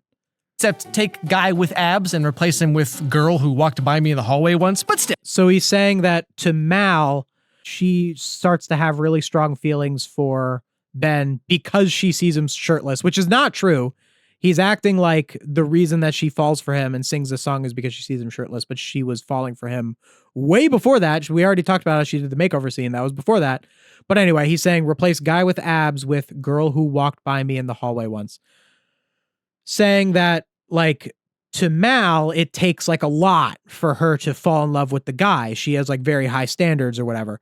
And to him, it's like, oh, like any girl who even like looks at me, ooh, I'm going to fall in love with her. And like, that's not good. That's not good for you. If you are feeling that way, if you are in a position where you are falling for like any girl who gives you attention, that means that there is something about yourself that you need to work on to not feel that way, because you're going to, if you do end up in a relationship, you'll likely not be compatible because it's just whoever gave you the attention. Also, that means that you are not liking the person for the person that they are. If all it takes is for someone who walked by you in the hallway wants to give you an ounce of attention, that means that you are not trying to be in a relationship for the sake of another person. It doesn't mean that like the other person doesn't matter. It's just whatever they can do for you. Sound familiar with the obsession stuff? After this, Ben lets us all know that he has no idea how first dates work and just throws out one of these. I told you that I loved you. He says, okay, so Ben has no idea how first dates work, and he says, I told you that I loved you. Also, he's under a love potion, so that's a thing. Also, this is like a Disney movie thing, because in Disney movies, they like get married after 2 days and say, I love you at first sight. Like, that's just a Disney movie thing. It's just a Disney movie thing. It is because, and the reason that happens is because in a movie, you only have so much time to communicate the romantic relationships of the characters. Yeah, in real life, if you're going out with a girl, you should tell you love her on the first date. You should probably get to know her for a little while and decide if you really feel that way and decide if she's ready for you to put that out. This is a Disney movie. The movie itself is a little over 90 minutes. And they're trying to portray like strong romantic stuff. That's what it is. This is why media literacy is important. Because if you look at that line and you go, he just said, I love you, they're on their first date, you are just actively ignoring all the parts of this movie that could be enjoyable. Like, you could have maybe gotten invested in this romance if you looked at it for what it is, you know? Now, if you want to look at this romance and then go, well, she gave him a love potion, so it's a little messed up. Although he is technically not under the love potion in this part, but she still thinks that he is. It's a whole thing. If you let that take you out of the movie, because that messes up your perception of their relationship because she didn't respect his bodily autonomy, I could give you that. That's a real criticism, you know? But saying like, oh, he said I love you on the first date, like, that's like, I'm sorry, do we need to see like 10 scenes of them going out on multiple dates and like figuring all this stuff? Like, what are you really asking? You know, like, if you're going to think of the difference between those two criticisms. If you criticize the movie based on it not respecting Ben's autonomy, they could have wrote around that. They could have wrote it in a slightly different way where maybe there's still a love potion, but it's more focused on how wrong it is. And a lot of the stuff where he really says, I love you and really confesses his love is when he's not under the love potion. They could have written around that. I could more deeply figure out how. What I'm saying is that there was a fix to that problem that the writers could have done. But Ben saying, I love you on the first date is not a writing problem that needs fixing, because the alternative would just be a worse movie. It would just be a worse product. But because you don't respect the kind of movie you're criticizing, you don't get any of that nuance. So turns out the love spell wore off a long time ago. But like I said, a cute girl with purple Wore off a long time. Like, bro is not paying attention. It wore off when he went swimming. That's actually really important. It's really important when the love spell wore off. Like, there's a reason that they had it wear off when he went swimming. It's so that you know which scenes in the movie he was actually under the love spell and which scenes he wasn't. Now, how you feel about the writing of that at all, and the fact that there's so many, like, that he says the whole thing about, I know the difference between pretty and beautiful when he's under the spell, or that he sings the big song when he's under the spell, that is its own thing that can be criticized and discussed. But you should know when it happened. Especially because you just talked about that scene. You just went on and on about how much you hated Ben for the scene where he went swimming. That's the scene where it happened. Like, notice what he says. Yeah, so turns out the love spell wore off a long time ago. But like, Turns out the love spell wore off a long time ago. Not turns out the love spell wore off when Ben went swimming in the lake on their date. He just did not pay attention to when he said it wore off. He just knows that it wore off. That's literally why that's the line. Is he just was not paying attention. like I said, a cute girl with purple hair who gives you cookies and muffins? Like, I mean, come on, what am I gonna do? Say no? Anyway, so Yeah, if you don't, I mean, like, if you don't have anything else in common, if she doesn't make you, if she's not a right fit for you, if you aren't really people who can depend on each other, there's a lot of reasons that you could say no to someone, even if they're attractive and give you cookies. There actually are so many reasons why a relationship like that would not work. Maybe it does work. Oftentimes people who give you cookies are nice, so they could, make for a good partner, but like, not inherently. how has their green screen technology not gotten any better since like Halloween Town 1? What's going on over there, guys? Anyways, What's wrong with the green screen? Also, this is Descendants doesn't make any sense. Like, I could do 16 minutes just on the parts of Descendants that actually don't make any sense. Like, I could make a 16-minute video that just talks about how logistically it's very weird how the country works, how they have all, like, how do they have all these Disney princesses in the same country? Wouldn't there have to be war for all of these places to be united under one king? And the stuff I said about the difference between, like, they treat the characters like they're fictional characters, not like they're real people that exist within the world. That it's weird that, he's being coronated as a kid when his father's not dead. Again, that's the only one that Alex Meyers pointed out. Descendants doesn't make any sense. Where does it not make sense? You said one thing that doesn't make sense in the beginning and you didn't even elaborate. And now you're talking about their green screen, their issues with their green screen. Like, what are you even criticizing? Are you criticizing the visuals? Are you criticizing the story? Are you criticizing the lore? Like, what are you criticizing in this video? You are just looking at this movie and finding anything to say about it because you have nothing to say of substance. There's a green screen. I guess it's like the flags and the background. I guess it's a soundstage and this was a green screen. Yeah, that's a green screen. I could see how that's a green screen. It is not as bad as Halloween Town 2. I don't know what he's talking about with that. better since like Halloween Town 1. What's going on over there, guys? Halloween Town 1. Oh, he was really ripping on it. He was saying the green screen in Halloween Town 2 was even better than Descendants. Anyway, so the fairy godmother takes out her magic wand, Mal grabs it and blasts open the barrier on the island. Did Mal grab it? I don't think Mal grabbed it in that scene. Let's see if he corrects it. And unleashes all the Disney villains into... What's that now? Oh, okay. He was doing a bit. Mal doesn't grab it. See, you know what's funny is, like, I genuinely thought that he got that wrong. I genuinely thought that he just wasn't paying attention because he's gotten so much wrong already that I didn't even trust him that he was doing a bit. When he said that Mal grabbed the wand, I thought that it was the daughter of the fairy godmother who grabbed the wand, because that's the twist, is that she grabbed the wand because she wanted to use it to make herself pretty, and that's what broke the barrier. Huh. Well, isn't that something? So let me just get this straight here. Huh? Well, isn't that something?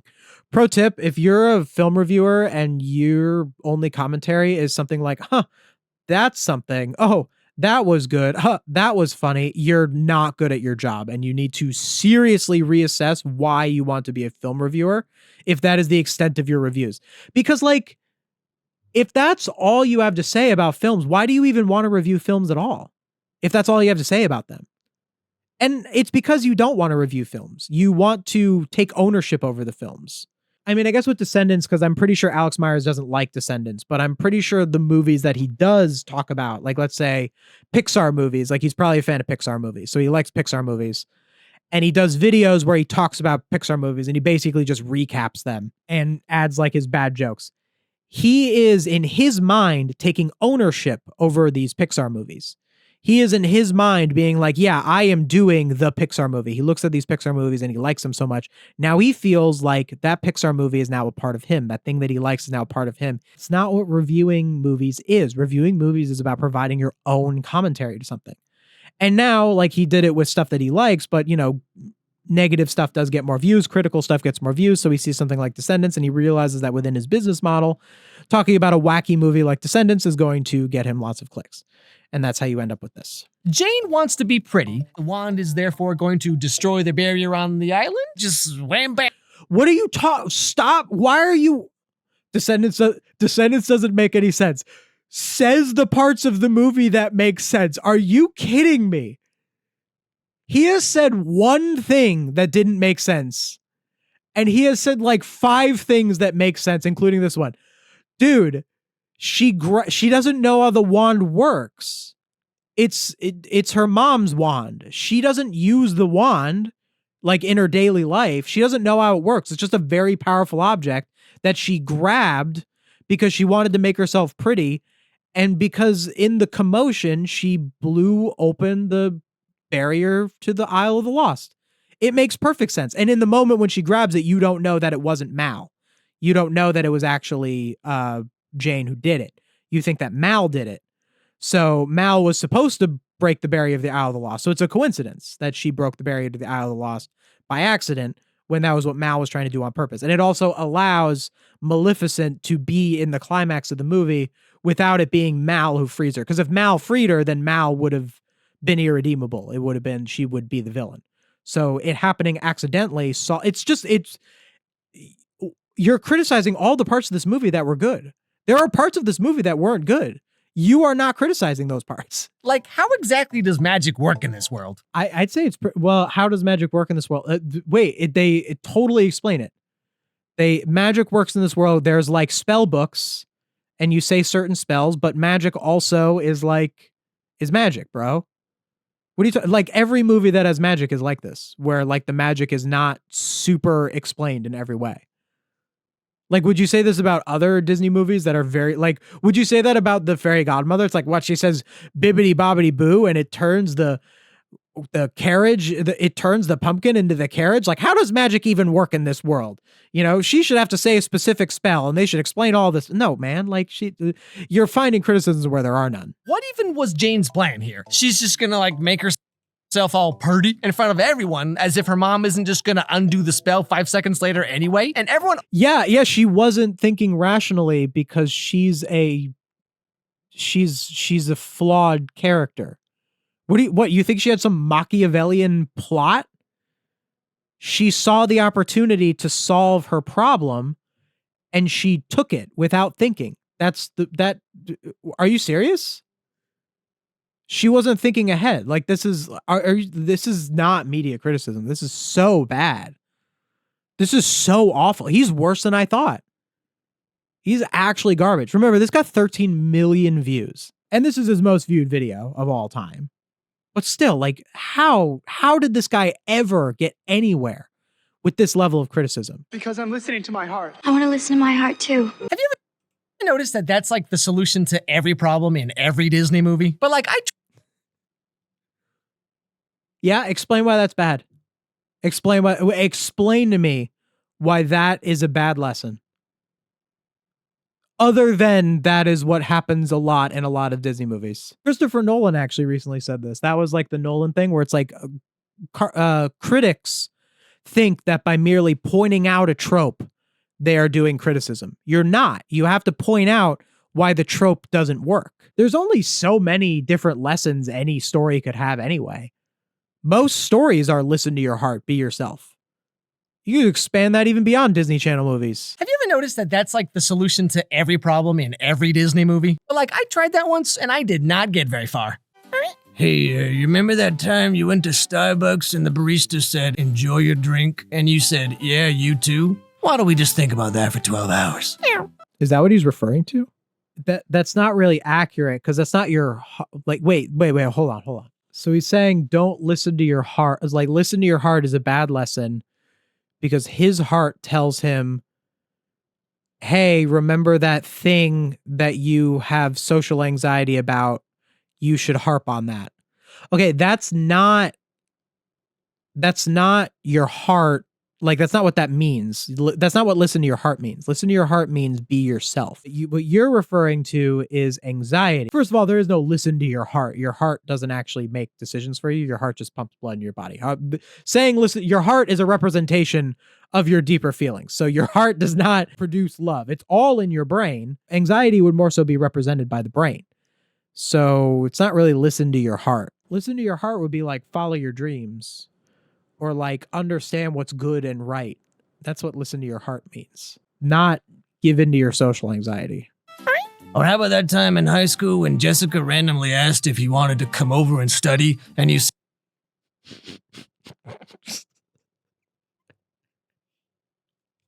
If you heard the end. said, no thanks, I studied yesterday. Whoops. Oh no, he's got a third one. Oh no, comedy comes in threes. Oh no. Sure hope you weren't planning on sleeping tonight. So in the end, Matt... Oh, okay. No, it was just a sure hope you weren't planning on sleeping tonight. Dude. Everybody fist bumps for some reason. And they all... Everybody fist bumps for some... No, they fist bump... Oh my goodness. Again, this is not respecting the movie for what it is. Okay, they fist bump because they chose to defy their parents, and the four of them are best friends. And the movie, I think, one of my criticisms of the movie is that the movie in the beginning doesn't do a very good job of setting up that those four are like really good friends and like who their characters are. But throughout the movie, it does do a pretty good job at convincing you that they're like friends and that they have this sort of connection with each other, being the VKs, and the fact that they kind of bond, that they all have these like kind of abusive parents who like expect these things of them that they know are wrong. They fist bump because they renounce that. They renounce their parents. That's why they fist bump. What are you talking about? They fist bump for some reason. Well, because it's cringy for them to fist bump. Yeah, it's a Disney movie. That's like what happens, but it has real writing reasons for why that happens. So give me a real argument for why they shouldn't fist bump. Give me an argument for why that harms the story. Give me an argument for why that makes this a worse product than it should be. But that's not your belief. Your belief is that Disney movies like this shouldn't exist because you have contempt for them. Mal tries to convince her mom that taking over the world and stuff might not be the best idea. I've had you. Yeah, it's a pretty standard plot progression there. Yeah, I'm sorry. Why are you saying that like that's a weird writing choice? Uses the power of love, yes, really, to turn her mom into a baby lizard. And then, dude, like, I'm sorry, there's nothing wrong with it. No, nothing wrong with that being the ending. Yes, she became good, and that defeated her mother, who's the villain. That means that her defeating the villain is directly tied to her character arc. That's what good writing is. Literally is. It's just in a kind of corny movie that has some cheesy moments. And yeah, it is just the power of love. It's not particularly profound or new. Yeah. It is better to be loving than to be hateful. I get it. It's obvious. It's fine. But like, you can still make movies like that. And it is a movie. And to pull the it's a kids movie card, it's a kids movie. There might be young children who don't really know that. And this could be their first exposure to learning that. That's fine. I think that's positive. I think that's a good thing to exist. How would you rewrite it? Huh? Mal uses the power of love, yes, really, to turn... Mal uses the power of love, yes, really, to turn into a lizard. Okay, how would you write it? Let's see your rewrite, Alex Meyers. Let's see your rewrite. I could do a rewrite of this movie.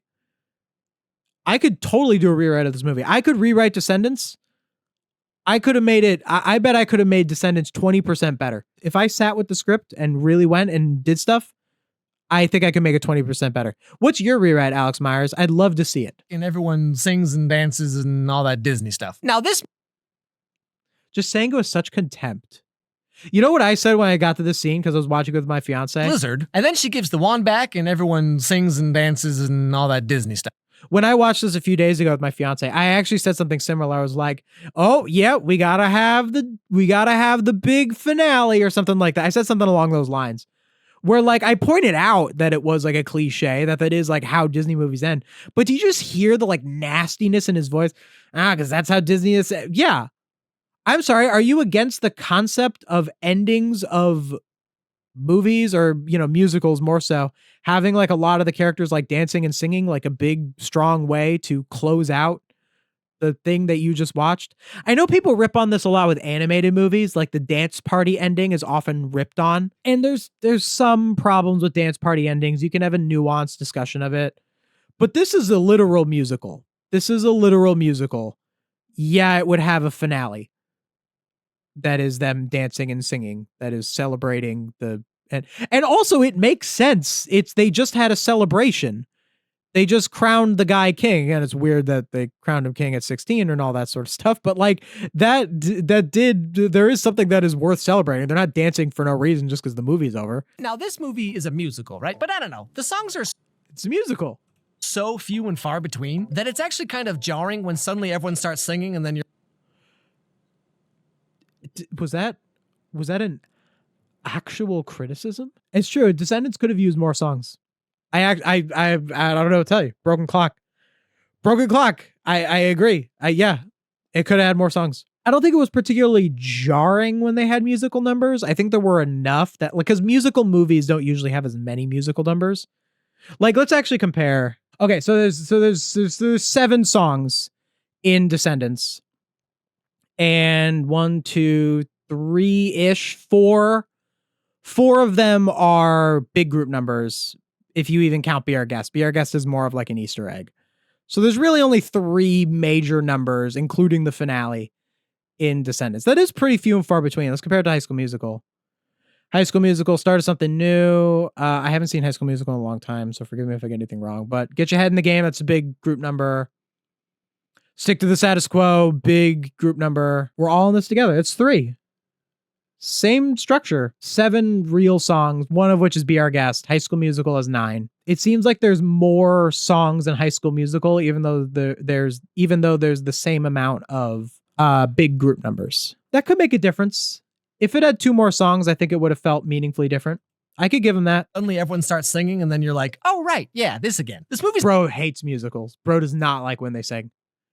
That's what that means. Oh, this again. He does not like when I was watching it, because I'm all in musical theater. So when I was watching it, I was like, there's not enough songs in this movie. It was when I was like, I wish there was a few more, because some of the scenes in between the songs can drag on for a bit. It's like, we might need another song here. That is just contempt for musicals. And that makes sense because musical numbers, musical songs are about expressing emotion in a way that is stronger than just the scenes do. And for someone like Alex Meyers, who has contempt for these feelings, who has contempt for thinking deeper about things, who has contempt for the very romance that the movie is about, I could picture him just like seething, sitting through the song If Only, where she sings about how she's like in love with the guy. And again, that song can be clunky. You could have criticized that song because that song repeats a lot of footage from earlier in the movie.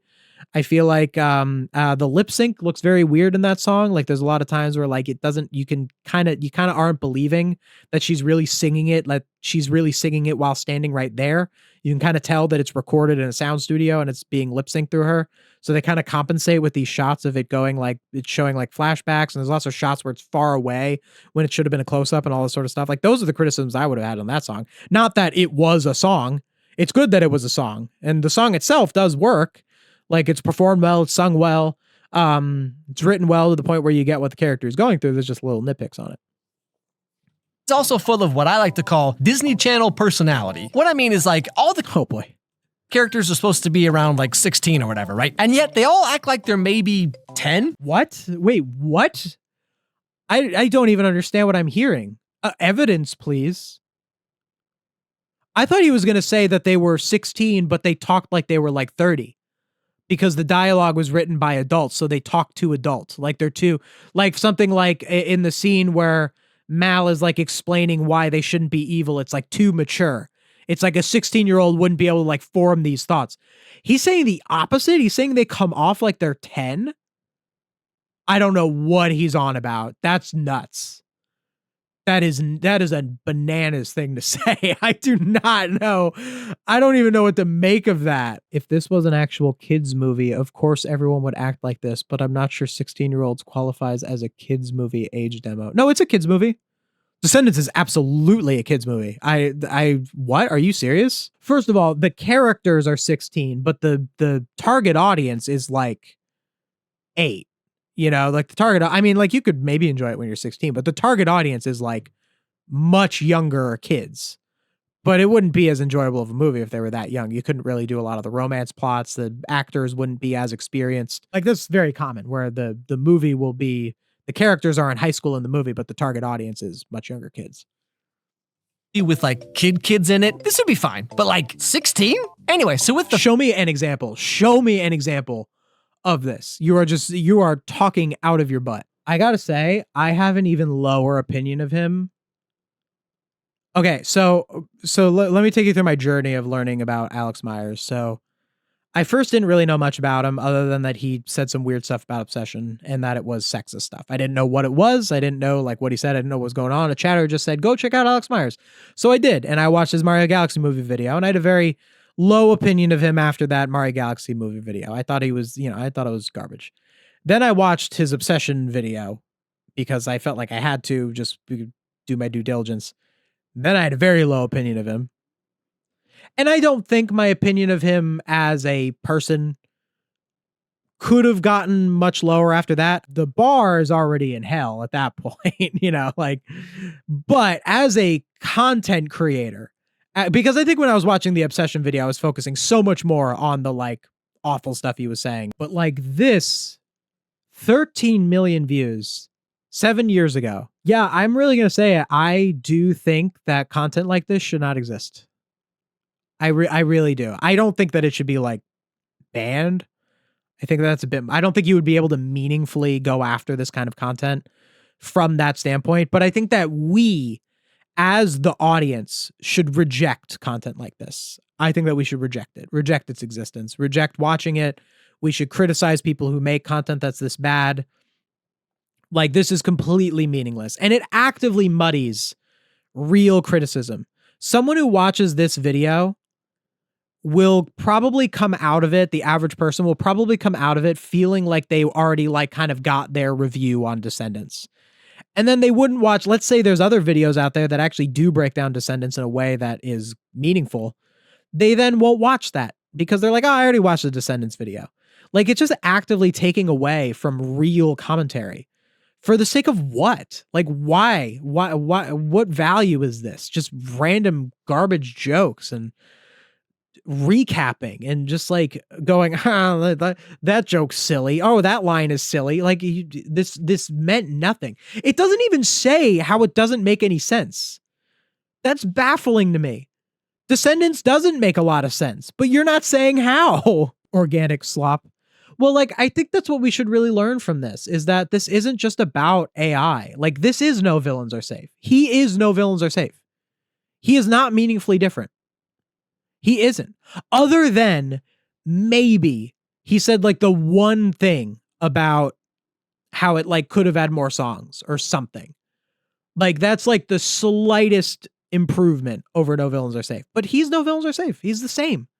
They're the same. And I think that we, as the YouTube audience, I think we're starting to reject content like this. Like, someone was saying, when they were talking about me with like modern SpongeBob, someone was like, it was like some kind of post about like modern SpongeBob discourse like 10 years ago that was like a little nicer than it is now. And it was saying like, oh yeah, like Jackson Finelli is like so hard on modern SpongeBob all the time. And it's like, dude, like back then, like YouTube videos were awful. I'm not saying they all were. There probably were some that were good criticism, but like so much of YouTube videos like 10 years ago, 7 years ago, really was just people recapping stuff and doing nitpicks, cinema sins, all this sort of stuff. Like this was common. You know, I want to before I say a lot of that stuff of like time period bias, I don't want to say it was or specifically was not, but I think that that's something that we should examine and think about is, was there a time where just like just recapping a movie and like maybe making a joke or like a little bit of commentary, like where that was commonplace? Because think about it, like YouTube has existed for now 20 years. This was 7 years ago. So that's like a decent percentage backwards. You know, YouTube only existed for 14 years at the time that he made this video. And it takes people a while to really like solidify what that is. Just anyone can go on and make videos where they talk about movies and TV shows or any subject really. It probably was going to take a little bit of time for us to start to recognize, hey, wait a minute. These earlier videos where people are reviewing stuff is just them recapping it. They're not really giving actual commentary. And I think nowadays we're starting to reject that. And I think that's why people like me are getting more popular. You know, it's funny, like when I first started making YouTube videos, I started to get worried that I was like too late, you know, that like, oh man, like I'm really going to make videos where I talk about SpongeBob. Hasn't it all been done before? Like I was watching videos about SpongeBob 10 years ago. And what I realized is this is actually the best time to be a YouTuber. You know, you shouldn't let the fact that people got successful so many years ago, you shouldn't let the existence of AI, you shouldn't let that discourage you. Because now is actually, I think, kind of one of the best times to be a YouTuber, because now is the time where people are starting to actually respect real commentary. And I think that's a part of why we're rejecting Alex Meyers. I know most of it is just the sexism, and that's what really brought this forward. But even in videos that talk about his sexism, they do talk about how his content is trash. Like that is a part of the conversation, how his content is not very good, how all he does is recap. And by the way, if the people that you allow to be the most popular people are the people who don't have the levels of introspection, that all they do is just recap, you're going to get them saying sexist stuff. They're going to be, because they're not introspective. When you get guys like me who really understand the stuff that they're critiquing, you're not going to get that kind of nonsense from me. I don't just understand movies and TV shows. I understand how people are. I understand social justice. I understand intersectionality, all this sort of stuff. I had someone who was definitely a conservative comment on one of my recent Family Guy videos. I used the term intersectionality in my recent Family Guy video on all the road twos. And someone was like, this guy just said intersectionality in a Family Guy video. And I'm like, yeah, in order to review Family Guy is a show that talks about it makes fun of, you know, it talks about different racial groups. It talks about different religious groups. It talks about different groups of anyone. You have to understand intersectionality to analyze that. And I don't think that this person could even define the word intersectionality. If you asked him on the spot, I don't think he'd have contempt for it. I don't think he'd be, you know, because if you asked, like, I bet if you asked that guy who commented, oh, he just said intersectionality, if you asked him what intersectionality is, he'd be like, that's like a woke word, right? But I bet Alex Meyers would probably like struggle to define it and give you kind of an answer, but not really know what it is. And I think both answers are bad. One is worse than the other. Obviously, the guy who has blatant contempt for the concept of intersectionality would be worse than the person who is just a little ignorant of it, but both of them have no business making YouTube videos. This is a person who was in the right place at the right time. They were making YouTube videos back when there just were fewer YouTubers, and they had a little gimmick with their little guy, and they built up a fan base, probably had a couple of particular videos that might have been better than others that bumped up their popularity. And then he just went through the motions for 10 years. And now been called out. He hasn't posted in 3 weeks. I don't know if I'll cover Alex Meyers again. If he quits YouTube like entirely, that probably would be the end of me covering him. Though he probably won't. I don't think he would leave this behind. I mean, he still got 272,000 views even 3 weeks ago. It's probably going to blow over for him, unfortunately. It always does. When you have this much of an audience, there's only so much that you'll lose with a controversy like this. Definitely will knock him down a bit. I do think, though, because he's not like I talk about like Sponge Truths quitting and a lot of these AI content farms quitting. A lot of them are like tech bros. Like this guy, this is probably his only job. This is probably his only ticket. If he stops doing this, if he stops making these videos, there is not a single thing that he can do that would make him nearly as much money as he makes doing this. He will be back, and I'll probably criticize him then. But I think for now, I am a little finished with you. But my goodness, wow. That's Alex Meyers. All right, I gotta finish streaming. I talked for way too long. My throat is already hurting. That went for way longer than I thought. All right, thank you all so much for watching. See you next time. Bye-bye.